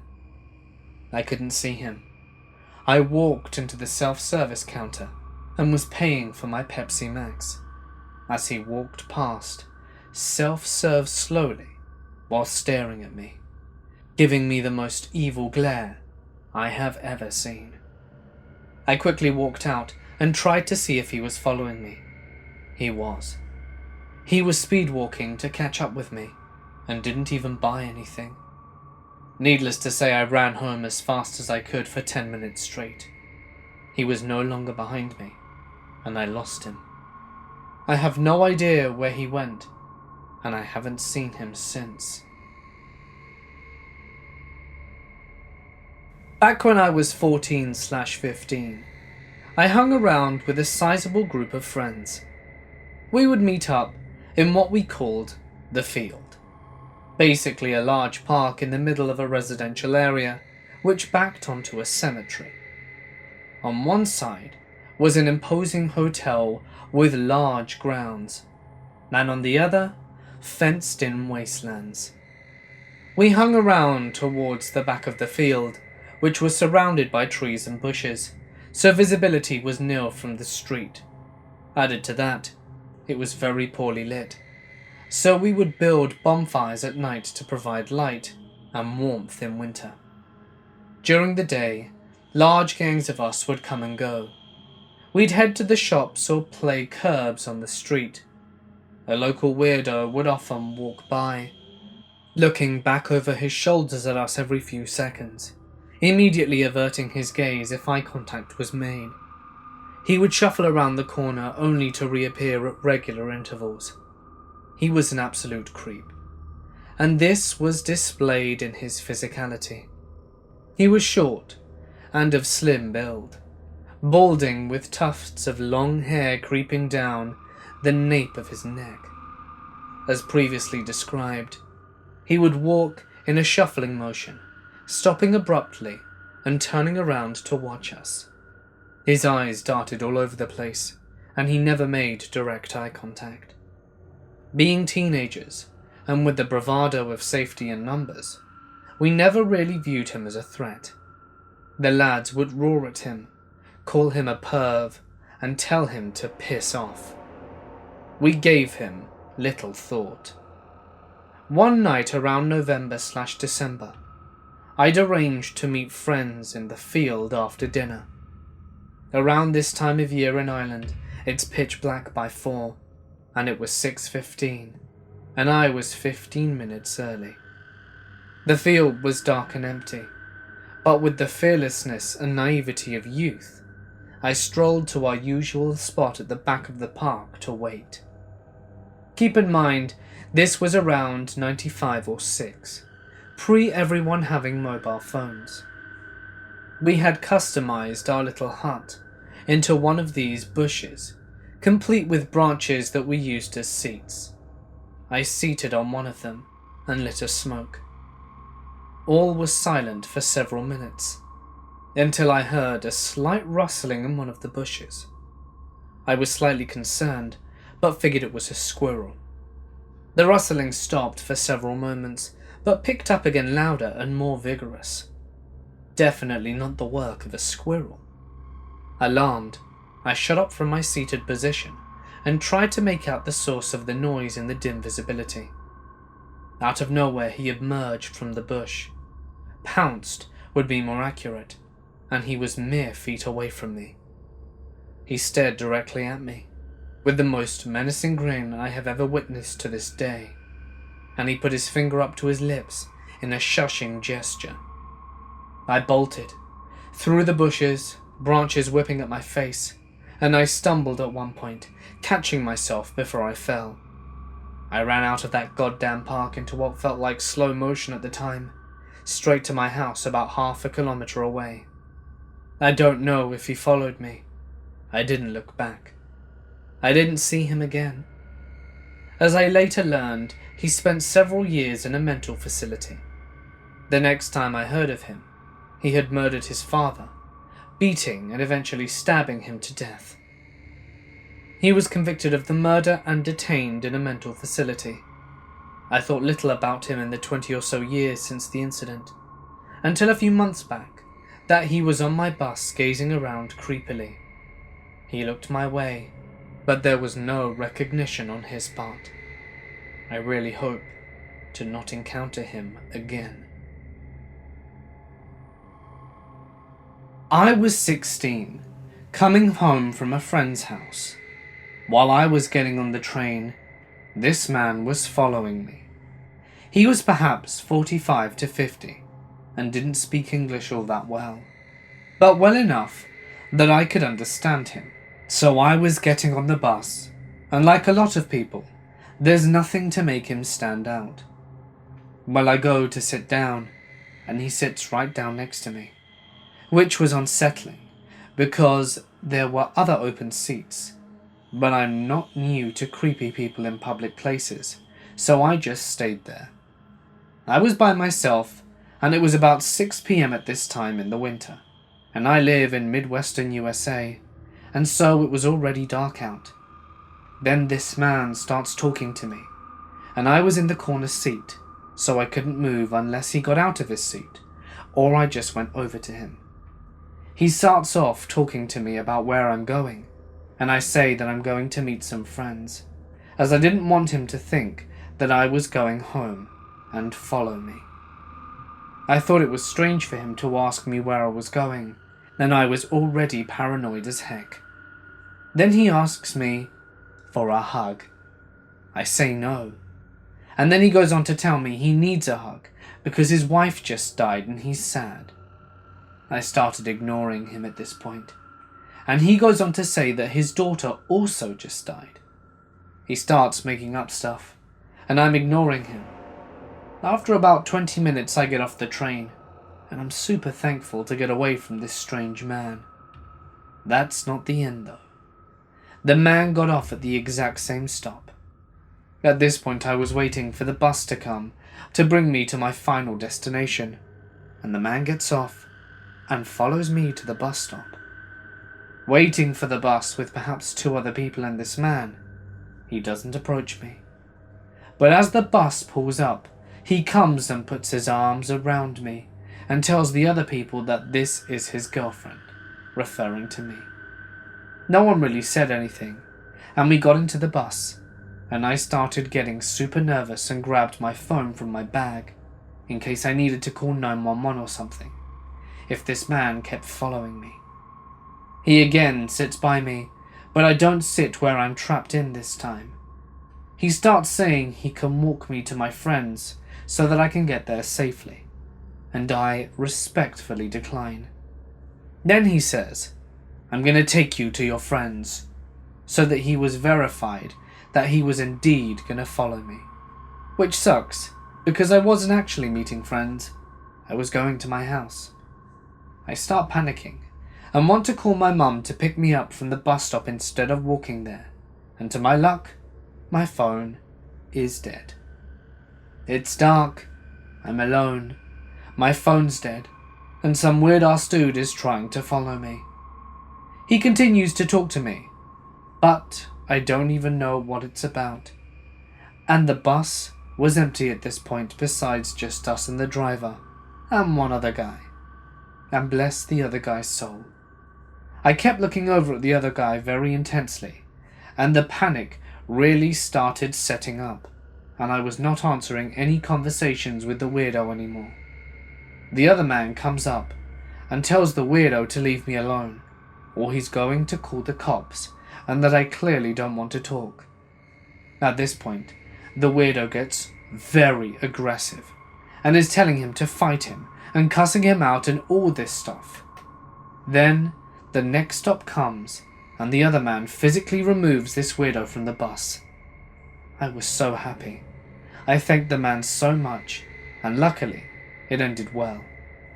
It was still very uncomfortable, and seeing how aggressive this guy got, I doubt his intentions were good. This happened a few summers ago, when I was living in Montreal. I lived in Mile End and worked in Plateau, 2 adjacent neighborhoods that were usually full of tourists, students, and people just hanging out. I walked to and from work through a series of pretty tree-lined alleyways that were peaceful and quiet and full of cats. Anyone familiar with this area will know the kind of alleyways I am talking about. I always felt safe because there were so many people hanging out on their back balconies overlooking the alleys in the summertime. Occasionally, I ran into people strolling with their dogs, or kids messing around, or drunk dudes would catcall from their balconies.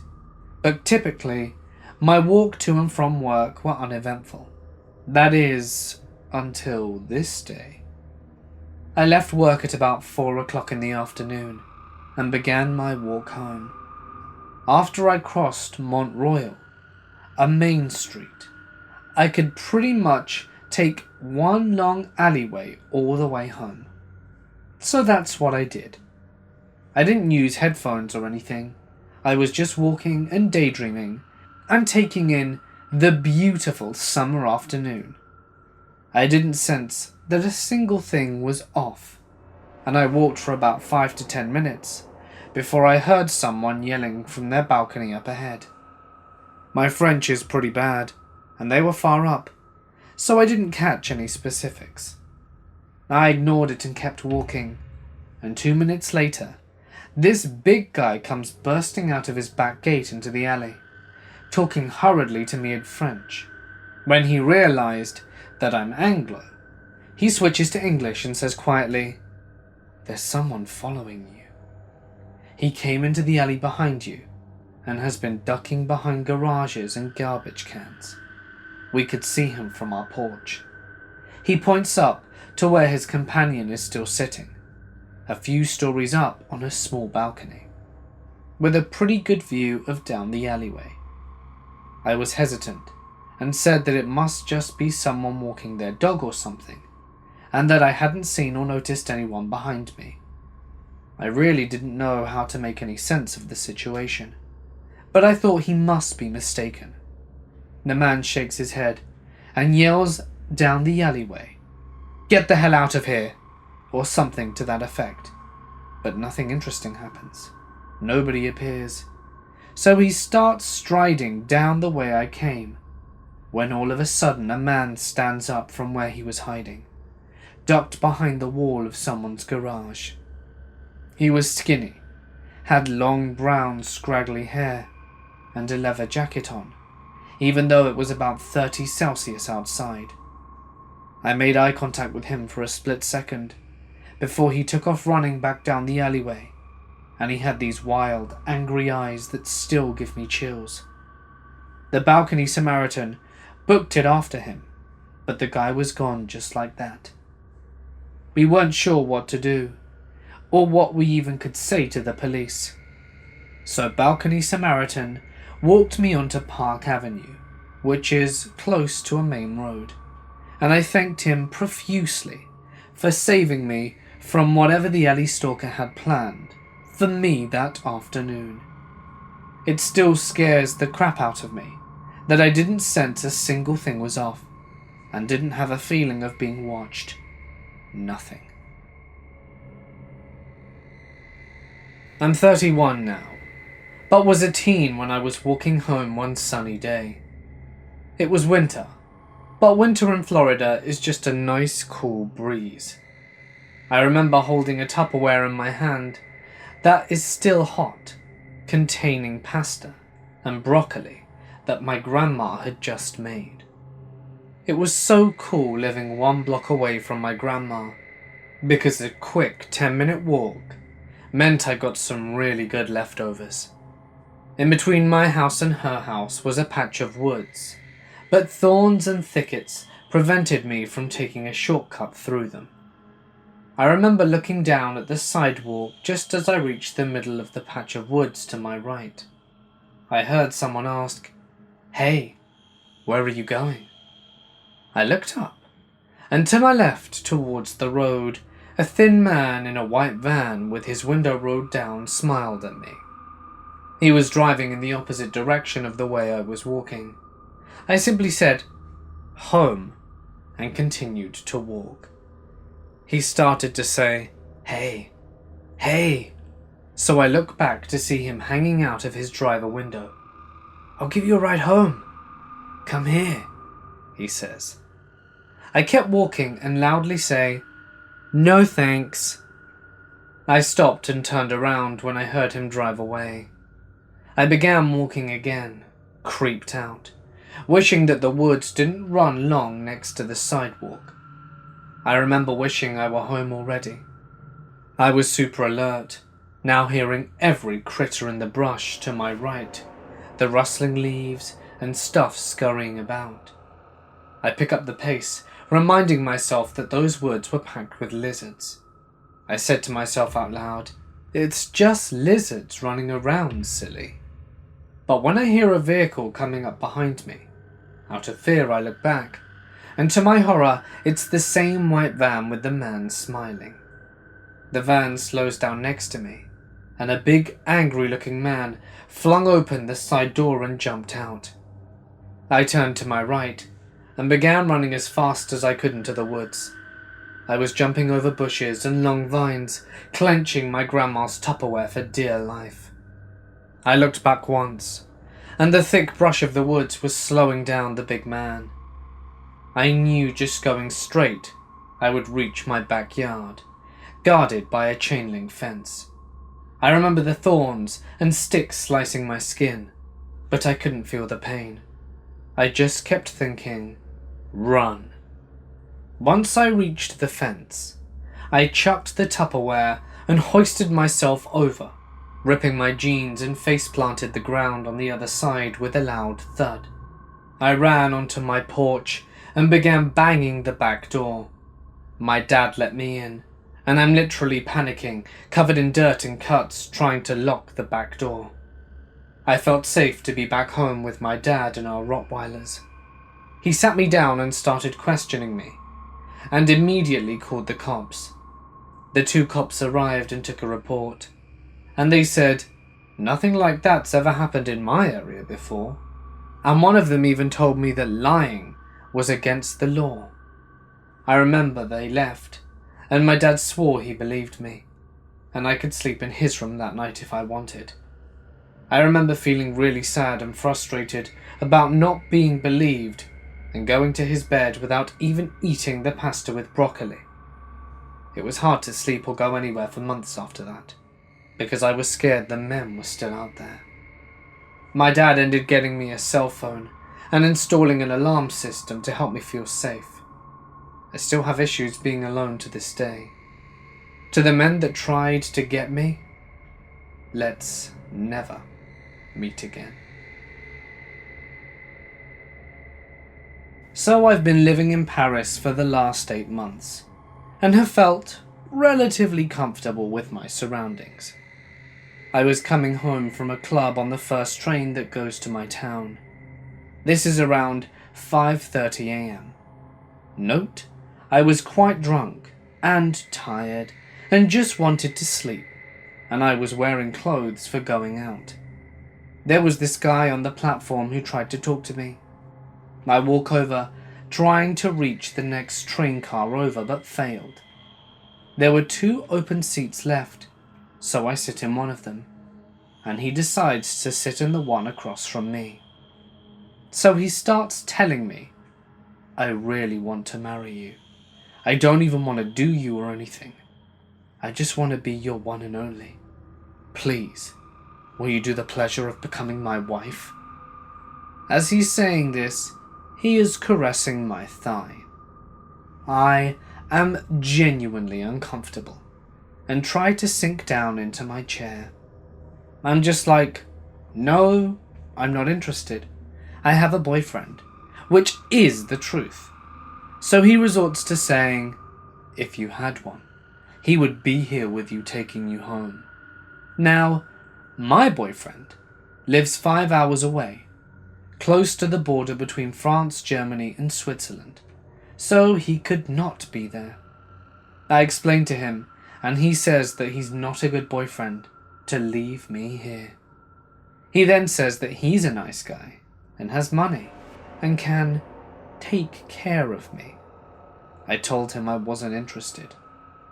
Then I get to my stop, and he follows me out.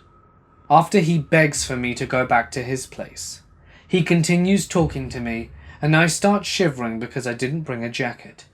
He sees this, and forcibly puts his jacket on me. He says that I'm not feeling well, and that he'll walk me home, although I beg him not to. He tries to talk to other people to get him on his side. We reach this one lady who saw my discomfort on the train. We explain both of our sides to her for about 2 hours. I kid you not. She finally says, since you're not her boyfriend, you can't walk her home. I will. I was so thankful to her. We left, and she had to take her bus to work. I thought I was safe, but sadly no. So I start walking to my apartment. I live about 10 minutes away from the station, and I was about halfway there when I heard a whistle. I turned back, and lo and behold, it's the creep. He runs up to me and continues to say the same crap and begs for my number. He does all of this while he's caressing my face. I slap his hand and tell him if he doesn't stop, I'll hurt him. He continues, so I threaten to call the police. Only then does he scamper off. I got home at around 8:39 and cried my eyes out. Creepy sudden marriage proposal, dude? Please, let's not meet again. This happened 4 years ago. I lived in Staten Island for a few years because I went to college there. I was about 20 years old at the time. One evening, I went to a Need for Speed screening in Manhattan, unfortunately alone because my friend bailed on me at the last minute. I love Aaron Paul and Kid Cudi, and I just had to go see it, even if it was by myself. As some of you may know, Staten Island is part of New York City, but still very far from everything, which resulted to be the longest and scariest trip of my life. When I transferred to 2-to-1 train at Chambers Street, and while waiting for one train, this weird guy approached me and asked for my name. I think his name was Chris. I lied to him and told him my name was Sophia, and kept walking away from him. He then offered me candy, which I declined. This was around 9:30 p.m. or so, and welcome to NYC. The train was taking forever. This freaked me out even more. He would ask me questions like where I'm from, which school I go to, and I lied about every single thing I said. He told me that he lived in Brooklyn, and I noticed another woman by us who kept turning around to see my situation. I decided to sit next to her and whispered to her and asked her to pretend she knew me. She told me how she was going to approach me anyway because she knew I could be in a dangerous situation. So the train comes and I decide to miss it. However, this guy Chris tapped on my shoulder and said, "Sophia, the train is here." At this moment, I got the worst goosebumps and I was sweating so much. I told him, "Thank you, but this is my friend and we're going to talk." I thanked the woman who helped me and hopped onto the next train. When I got to the ferry station, I did not feel safe or comfortable. So I, for some reason, went up to this sweet-looking couple and explained my situation, and they kindly offered that I can sit next to them on the ferry. Fortunately, they were travelling on the same bus after the ferry too. Now you'd think the story would end here, but nay. Remember how this guy Chris said that he lived in Brooklyn? As soon as I sit with the couple, I see the guy walking back and forth by us. I informed the couple that this was the guy who was creeping on me, and I almost started crying. The couple comforted me, and the guy told me that he knows martial arts, which helped calm me down a little bit. However, this Chris guy would not stop walking by us the whole time the ferry was moving, which was about 20 to 25 minutes, although it felt as if it were 300 hours that night. The creepiest part of this situation is that when I thought we lost him while getting off the ferry, Chris walked right by me and said, "I hope to see you again, Sophia." I wanted to legit disappear off the earth at that moment, and the couple told him off and threatened to call the police on him if he didn't stay away from me. Thankfully, the couple and I got on the bus together, and they gave me their numbers to let them know that I am back in my dormitory safe, since their stop was before mine when I got to campus. I asked the security guy to drive me back to my dorm so I was home safely. I really hope to not meet him again. You gave me one of the biggest anxieties in the world. I always used to walk 4 blocks to school and back. Simple. Sometimes I liked to stop by my local park, which would be the 2nd block, and swing for a bit before carrying on. It was easy, didn't bother anyone, nor did it bother me, at first. Cut to a few months ago. I was walking down the first block, and two grown men stopped me at the bus stop that they were waiting on. One smiled creepily at me and reached out, wanting me to fist bump them. I did so to be polite. The other merely asked if I spoke Spanish, to which I said no. But then the first man got up, and it appeared that he was going to advance towards me. I immediately panicked and went into fight or flight mode. He didn't do anything, just walked past me. I relaxed and continued on my way to school. It wasn't until the man who fist bumped me, Mark, started catcalling me in Spanish. I didn't know what exactly he was saying, but I knew he was making remarks about my butt.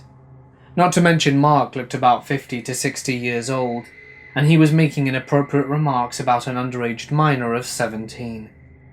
I arrived at school safely and informed my teacher quickly about it. I haven't encountered him since, until a few days ago. I was at the park again and decided to head home early. It was Halloween, so I knew the weirdos would be out and about soon. My city isn't the safest, and it's the second place of having the highest crime rate. I was waiting for the stoplight to go green so that I could cross to the first block, which would be where I lived, of course. Then my heart sunk when I realized who was roaming across from me. Mark. At first I wasn't completely sure if the two incidents were months apart, but I could easily recognize his face, and I knew he remembered mine too. I had no choice but to cross if I wanted to get home, as it would be the quickest way possible. My anxiety flared up when I saw him grin widely at me and let out a maniacal laugh. He tried pinning me against the hedge, which would honestly be super pointless as I could jump over and get away if I needed to. My fight or flight kicked in when he tried reaching for my shoulder, and I ducked and ran quickly home, immediately informing my mother about it. I haven't been to school for a week due to it, and because my mum refuses to let me walk alone anymore. What makes this incident even more scary is that there have been increasing reports of human trafficking, which makes me fear what could have happened if I hadn't have gotten away. So Mark, if you do read this, let's never meet again. When I was about 24 or so, I worked at a hotel about a half-mile from my house. My husband and I were dirt poor at the time, so I walked to and from work. I lived in a small town in Louisiana, so things were seemingly safe typically. I had just gotten off shift at 3 p.m. and started my journey home. I had a backpack with my laptop in it slung over my shoulder. I get about halfway home, and this man comes walking up one side of the road.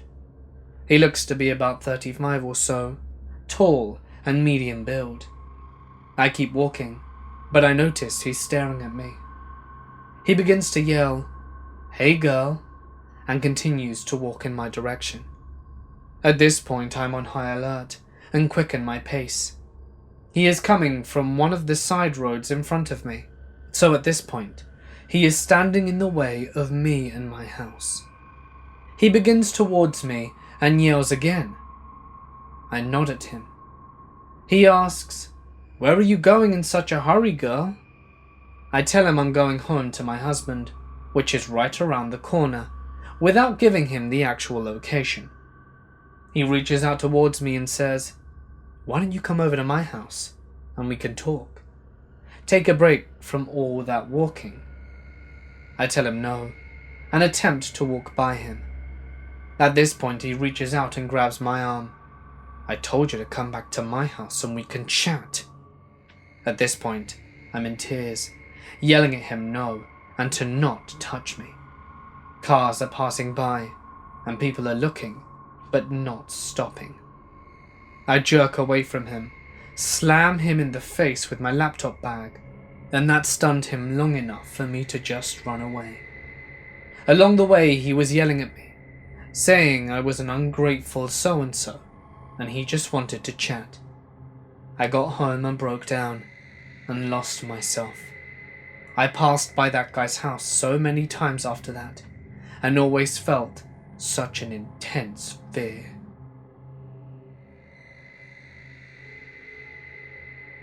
This took place 7 years ago. I was 21 and usually more street savvy than this, but was coming off the back of a bad relationship and was going through somewhat of a messy phase. This particular night, I'd made 2 errors. The first was I'd gone out with people I'd class as acquaintances rather than friends, and the second was that I had too much to drink. This meant that the people I was with just left, long before I did. Having had way more to drink than I usually would have, I can't really remember how I ended up alone at the end of the night. All I remember is it being sometime around 4 or 5 a.m. I was outside of the closed nightclub in the center of town, and it was cold and completely deserted. Not a single soul around. I was out of money and had left my bank card at home, so no way of getting a taxi. And even if I'd have had the money, there was not a single one in sight. I couldn't call for one as the taxi place was shut by this time, so I was trying to call my friends to find out where they were, not paying as much attention to my surroundings as I should have. And seemingly out of nowhere, a man appeared. He startled me as he appeared from nowhere and immediately struck up a conversation. Whilst he wasn't saying anything overtly threatening, the way he was so familiar with me seemed off. I was clearly drunk, alone, and pretty vulnerable, whereas he didn't seem remotely intoxicated and was too comfortable. He was asking my name, and I was stumbling over my words. And when I didn't tell him, he said, "Here, why don't you add me on Facebook?" Took my phone out of my hands and added himself using my Facebook app, and then he had my name. I kept saying I had to go and that I needed to get home, but he wouldn't let me leave. I was pretty freaked out at this point and sizing up the situation. There was no one around that I could go to for help. He was well over 6 feet in comparison to my 5'2", and he'd easily catch and overpower me on a good day, so there was no chance of running now while I was drunk and wearing sky-high heels. But something told me to keep it calm and friendly. His friendliness seemed false, and like he would turn nasty at any given moment. He kept me talking for what seemed like forever, and I kept calm while still reiterating that I needed to get home. And then somehow I managed to just walk off. I can't remember the moments before. He may have been distracted by a phone call or just allowed me to go. All I can remember thinking as soon as I'd walked calmly around the corner and out of sight was run. So I did, as fast as I could, in spite of my stupid heels which I kicked off halfway down the hill. I'd start crying at some point, and I was so focused on getting away, I didn't notice the 2 people until I ran straight into them. They immediately asked what the matter was, and I was clearly terrified, and one of them stayed with me while the other double-checked to make sure the creepy guy had really gone. Then they gave me a drink and a jacket as I was shivering and walked me the rest of the way home. I finally managed to get through to my friend who met me at my place, so I wasn't alone for the rest of the night. To this day I don't know what he may or may not have been planning. If it was something really bad, then he didn't really think it through enough, and I had his full name and details from when he added himself on Facebook with my phone, which I immediately removed and blocked when I got home. Maybe he was just hoping to get lucky, and gave up when he realized I wasn't interested. Either way, it was really intimidating, and I've never walked home alone since.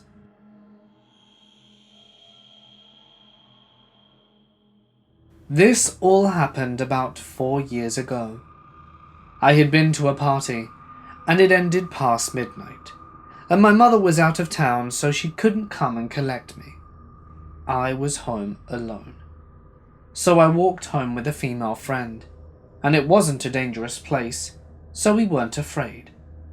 We were talking and laughing, of course not very loudly, but we weren't drunk or anything. Then we turned a corner and saw a woman, mid-height, who was covering almost all her body except for her eyes. We didn't pay a lot of attention to her, because we didn't want to provoke her or anything. About 15 minutes pass, and I felt something odd. So we turn around, and I saw the same woman trying to hide in a wall. It didn't work out well for her because I could recognize her almost immediately. I messaged my friend about it, so the woman didn't notice I'd seen her. We started to panic a little, and we accelerated our pace. My friend and I were supposed to stay at my house for a sleepover, and after 20 minutes, when we arrived at my house, and as I was trying to open the door, my friend screamed really loudly, "There she is!" and she pushed me to get into the house. We were really afraid, so we dialed 911. I went to drink some water, and I heard someone who was trying to break into the house by the window at the kitchen. You couldn't have opened the window easily, but somehow she did. I told my friend to go to my room and contact the police from there. I grabbed a knife and hid behind the door of the kitchen. I saw her entering my house, and I wanted to throw up because I was really nervous and sweating. I had a shot of adrenaline and shouted as loudly as possible, "Get the hell out of my house," with a knife in hand. She screamed and went out the window. I thought she was on drugs or something. The police arrived in a few minutes, but couldn't do anything to identify the woman because she wore gloves. When my mum came home, we brought an alarm and everything. Please, always carry pepper spray. And dial 911 if you feel something's odd while walking on the street. Never underestimate a situation.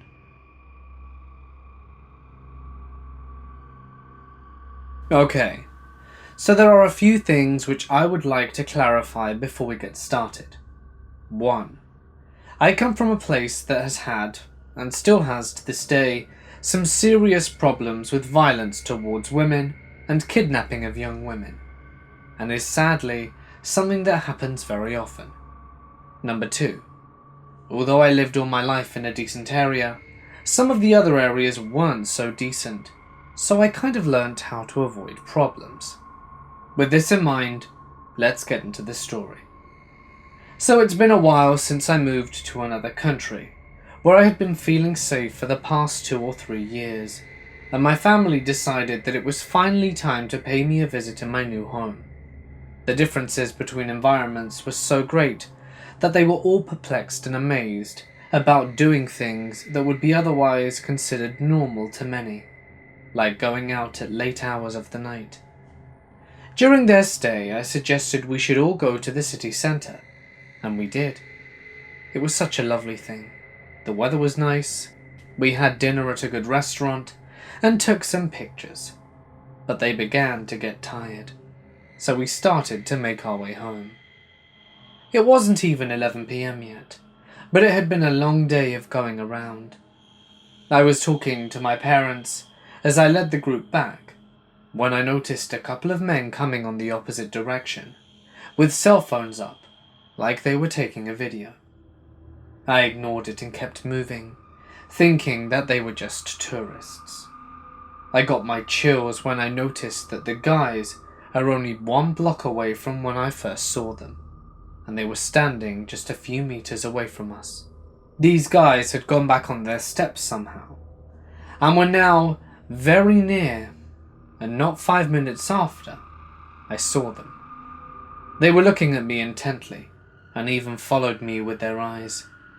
My first reaction was to ignore them, pretend that I didn't see them as to not alert my family, because it so happened to be that some of my family are quite dramatic, and would just blow things out of proportions. So I carried on, and these guys did too. Even trying to walk as closely as possible to be making eye contact with me. I begin to use my father to hide from their view, as he's tall, chubby, and always has the appearance of being a frightening person, but he's pretty chill unless provoked. For a time this worked, and the guys kept their distance, but when we arrived to the metro it got creepier still. One of the guys found his way to sneak around to be one person behind my dad on the electric stairs and tried to walk past him, even attempting to keep making eye contact. Then I noticed that his hands never left his face, covering his mouth for no reason. The other guy was far behind, but I managed to keep myself out of view, and luckily, whoever that was in front of the guy pushed him backwards. I don't know how, but we managed to lose them in between the crowd, but not before I'd get one last glance at them, saying something to each other and pointing to me with their fingers. I hope to never meet those creeps again. This happened about 3 years ago, but I honestly thought nothing of it, until a friend told me a similar story and got me quite upset about it. It got me thinking about my own experience, and I realized I may have escaped a dangerous situation out of pure luck and stubbornness. So way back 3 years ago, I had started working at a little food truck type business that sat outside a local Lowe's. I was in college, and the owner was really cool about working around my schedule and letting me do homework on my shift. My mum and I both had jobs, but only one car. Usually our schedules didn't cross too much, so only having one car wasn't that much of a problem. However, that day, our schedules crossed over in a really weird way. Well, my brother and sister-in-law live about 5 minutes down the road from where I work. They were out of town for the weekend, but told me I could stay the night at their place and walk to work the next day. That day was crazy hot, but I was pretty used to the heat because the little shop I worked in could get up to 100 degrees easily. Anyway, the road they lived on didn't have any sidewalks, so I had to just walk through people's front yards so that I wouldn't get hit by cars. I was about halfway to my destination when this fancy-ass white SUV pulled up close to me, and this older guy in his 40s rolled down his window and called out to me, "Hey there, you need a ride?" Having not really been paying attention, I automatically said, "No thank you." I don't know why, but that's always my automatic reaction to when someone catches me off guard with a question. "Are you sure? It's really hot out here, and a young girl like you shouldn't be walking on dangerous roads like this." Somewhere in the back of my mind, an alarm started going off. But I like to think the best of people, so I didn't pay it much attention. "No, it's okay," I said. "I'm just going to the Walmart." The Walmart was actually on the opposite side of the shopping area from my work. I don't know why I lied, but for some reason, I didn't want to tell him where I was actually going. I figured that it would be the end of it, and just continued walking. "It's not a problem," he insisted, keeping pace with me in his car. "Just hop in. It's not out of my way." "No, really, I'm good. I like walking." At this point, the guy started to get frustrated. He scowled at me and said something like, "I'm just trying to be a nice guy." And that's when he noticed more cars behind him and must have realized he was holding up traffic, because he gave me one final scowl, growled, "Whatever," and zoomed off. Now, I don't like to be a suspicious person, but whether this guy was a legitimately harmless person or had something more sinister in mind, I don't know. But nonetheless, pushy guy in the fancy SUV, let's not meet again. I had been eyeing up these snow boots from Target for a few weeks, and finally had enough to buy them. I got them, and then went over to my friend's house with them to show her. She lives directly across the street from me, so it's maybe a 30-second walk door to door. I hung out over there for a while, and then at around 10:30 decided to go home, since I had to take the bus to class very early next morning. It was trash night, so I went inside, grabbed a full bag and went out to the garage door and took it out to the curb. I heard some crunching in the leaves in my yard, but it was dark, and I just figured it was an animal.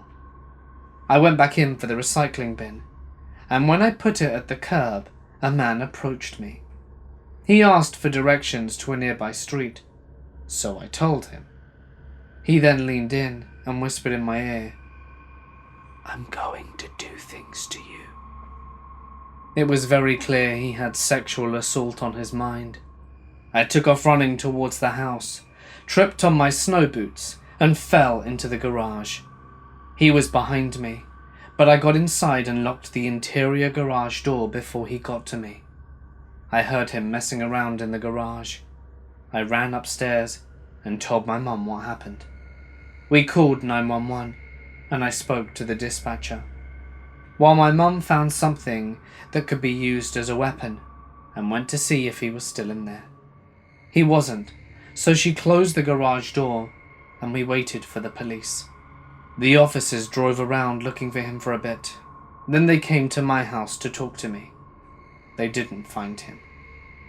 About a week later, I was on the bus and saw him. He looked right at me, but the way he acted was like he didn't recognize me. I called my friend to come and meet me at the bus stop by the house, and we walked back to her house and called the police again. They came out, but still didn't find him. Probably one of the scariest times of my life. Oh, and I ended up throwing the snow boots away. I just couldn't wear them after that.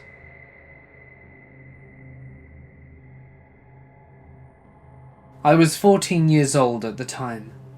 It was a Saturday afternoon, and I was in a bus coming home, as I spent the morning running with friends in the park. So I was on the bus, listening to music, and looking outside through the window, when I just checked the inside of the bus to see how many stops I had left. As I scanned the bus, I eye contact with a guy who's about 23 to 25. I immediately looked at the window again, and I just felt him staring at me. Every time I checked, he was looking at me.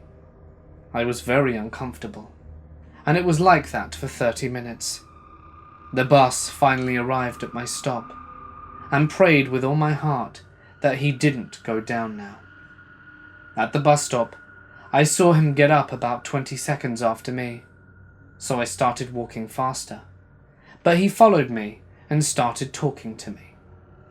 "Hi, how are you? You're beautiful." I began to walk faster. "How old are you? You're pretty." I whisper, 14. He tried to talk to me. We walked by a group of people who stopped to talk about whatever they promote or defend. A woman came to talk to me and started explaining her thing. The guy backed up a little, and after 30 seconds he tried to speak to me again, and I told him, "I'm already talking to someone." He backed up and waited. At this point the girl asked me if I knew the guy. I was shaking and said no, and that he had been following me since the bus. He called one of her colleagues, and her colleague, bless her, started screaming and shaming him for harassing a 14-year-old girl. As she yelled at him, I thanked the other girl and started running to my home. I ran for 20 minutes. I had tears, and when I finally arrived at my apartment and closed the door, I was shaking and crying. But I was very glad those girls were there, and that I was finally safe.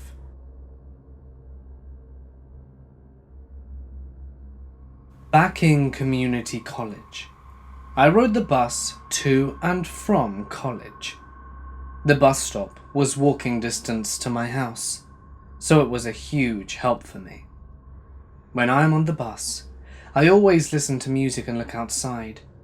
Never at my phone, never at anyone else.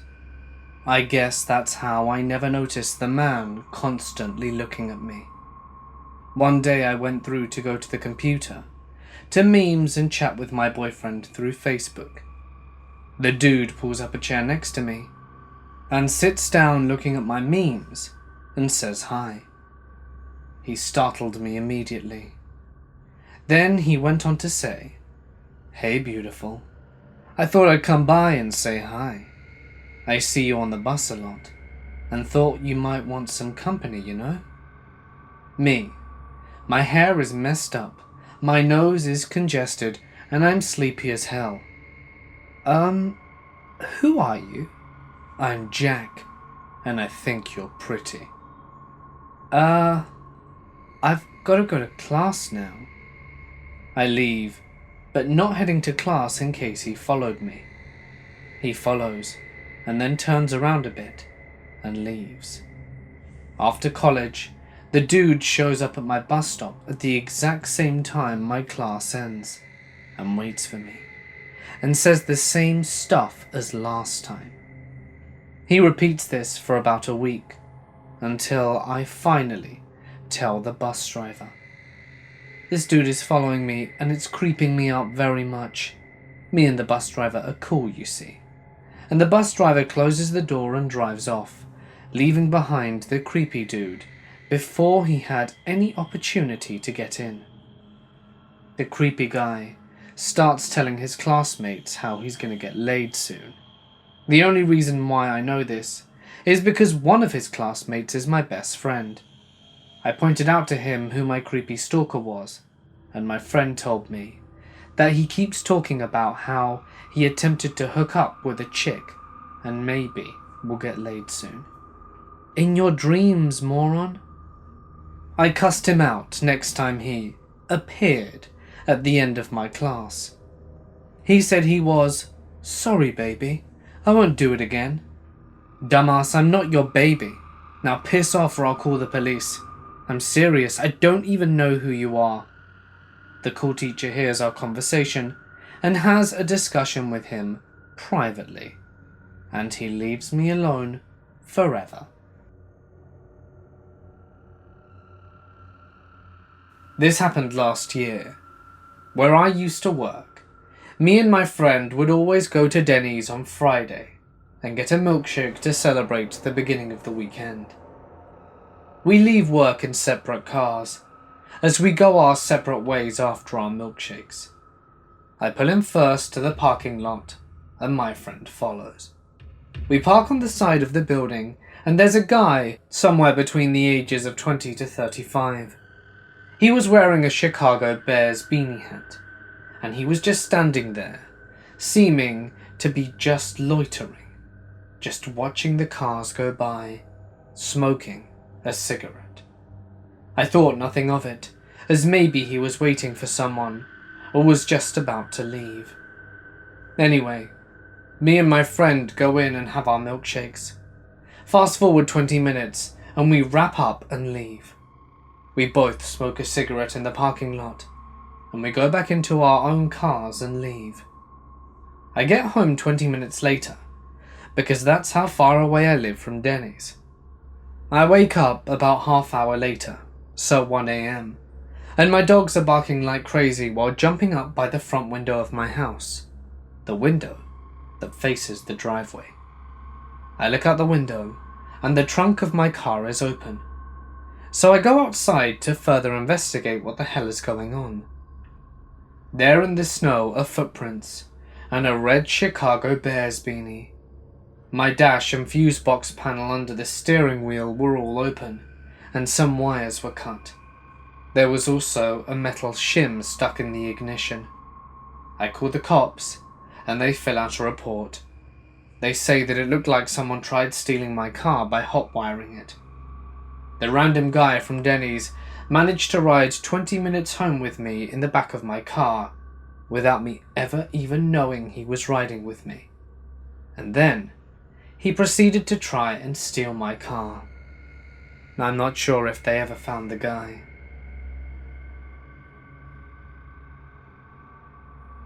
It was at one of the more western sides of the Orange Line, maybe East Falls Church. One of the metro exits puts you right up into the parking lot, whereas they put a long guardrail and bushes to keep you from the very nearest corner of the parking lot. I had parked in that area, I think, and I'd been close to the metro station entrance. When I came back out of the station and had to walk out of the thick bush line, the corner of the lot looked pretty remote and barely lit. I decided to walk perpendicular to those bushes, deeper out into the lot, and then J-turn towards my car. I had spotted two guys hanging around in my travel line that I moved away from and walked on by. They forgot about me and moved towards my car in that dark corner. My car, in fact, a flashy black 300ZX. When I turned the curve position of the J, I saw them. They saw me, and they realized I had spotted them. So they milled around a second time to make an excuse to go back to the center of the lot. I hopped into my car and fired it up, and drove out. The next person to go into the back area immediately as I was driving out of the lot, they robbed and killed. I got the sick shivers after that. I got back to Reston and heard that on the news. Note, they changed that section a lot and did away with the bushes at the exit after the event. I have a joking phrase I made up for my own daughter, or anyone else. You see what you saw. If someone looks strange or potentially dangerous, it is. Take immediate action to get away from it, like making a J-turn and observing. Every Friday, me and a group of friends would meet up at a friend's house basement to watch movies and just hang out. My house was a couple of houses down in a street that curves slightly, so from my friend's house you couldn't see my house, but it was within the same block. I was 16 at the time, and normally another friend who was making his way home would walk me back, but he didn't go this particular Friday. It was sometime around 9, and I decided to walk back home. Gave my mum a quick call before I left and mentioned I would be heading home soon. When I left my friend's house, there was a group of guys hanging out outside.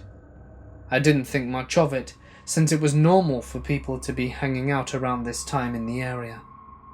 As I make my way down a couple of houses, I feel like I'm being watched, but don't think too much about it until I'm being surrounded by a bunch of guys who look to be 18 to 21. Truthfully, I didn't know what to do, so I just kept walking and trying to get home as they said things to me and started to get closer. At some point, I stopped scared as they closed in on me within sight of my house. I couldn't even scream of how terrified I felt when I heard a scream yelling for them to get away. Apparently my mum had got a feeling to look out the window, and I am so glad she did. She screamed for my dad to get out, and he did, getting between them and me. He just told me to run inside the house. The creeps ran away while grabbing a metal garbage can top and throwing it at us, landing in our car in our driveway. That dent always reminded me of how lucky I was. Some friends and I had just got done at a New Year's party and were being driven home by the designated driver. We're all having fun jamming to music like normal people, and we didn't notice a blue Ford Escape that had just slid in behind us and started to follow us until we were already on my street. Not thinking anything of it, the designated driver pulled into my driveway, and the blue Ford had blocked the driveway entrance, preventing us from leaving. We proceeded to calmly all freak the hell out and wonder what this guy was doing. I caught a glimpse of him while the brake lights were still on, and he was a large, heavy-set, bald guy with a large beard. We all sat there wondering what the hell he was doing or what he wanted. He turned his car off, and my friend started to reach into the back seat looking for some kind of defense weapon to go and confront this guy and see what he wanted. I guess the guy didn't realize that there were more than one person in the car, because he started his car again and drove off rather quickly. I quickly said my goodbyes to my friends and told them to be safe and hurried into the house. I was on guard watching through the windows for an hour afterwards, watching, but he never came back. I don't know what his intentions were, but I hope we never meet again.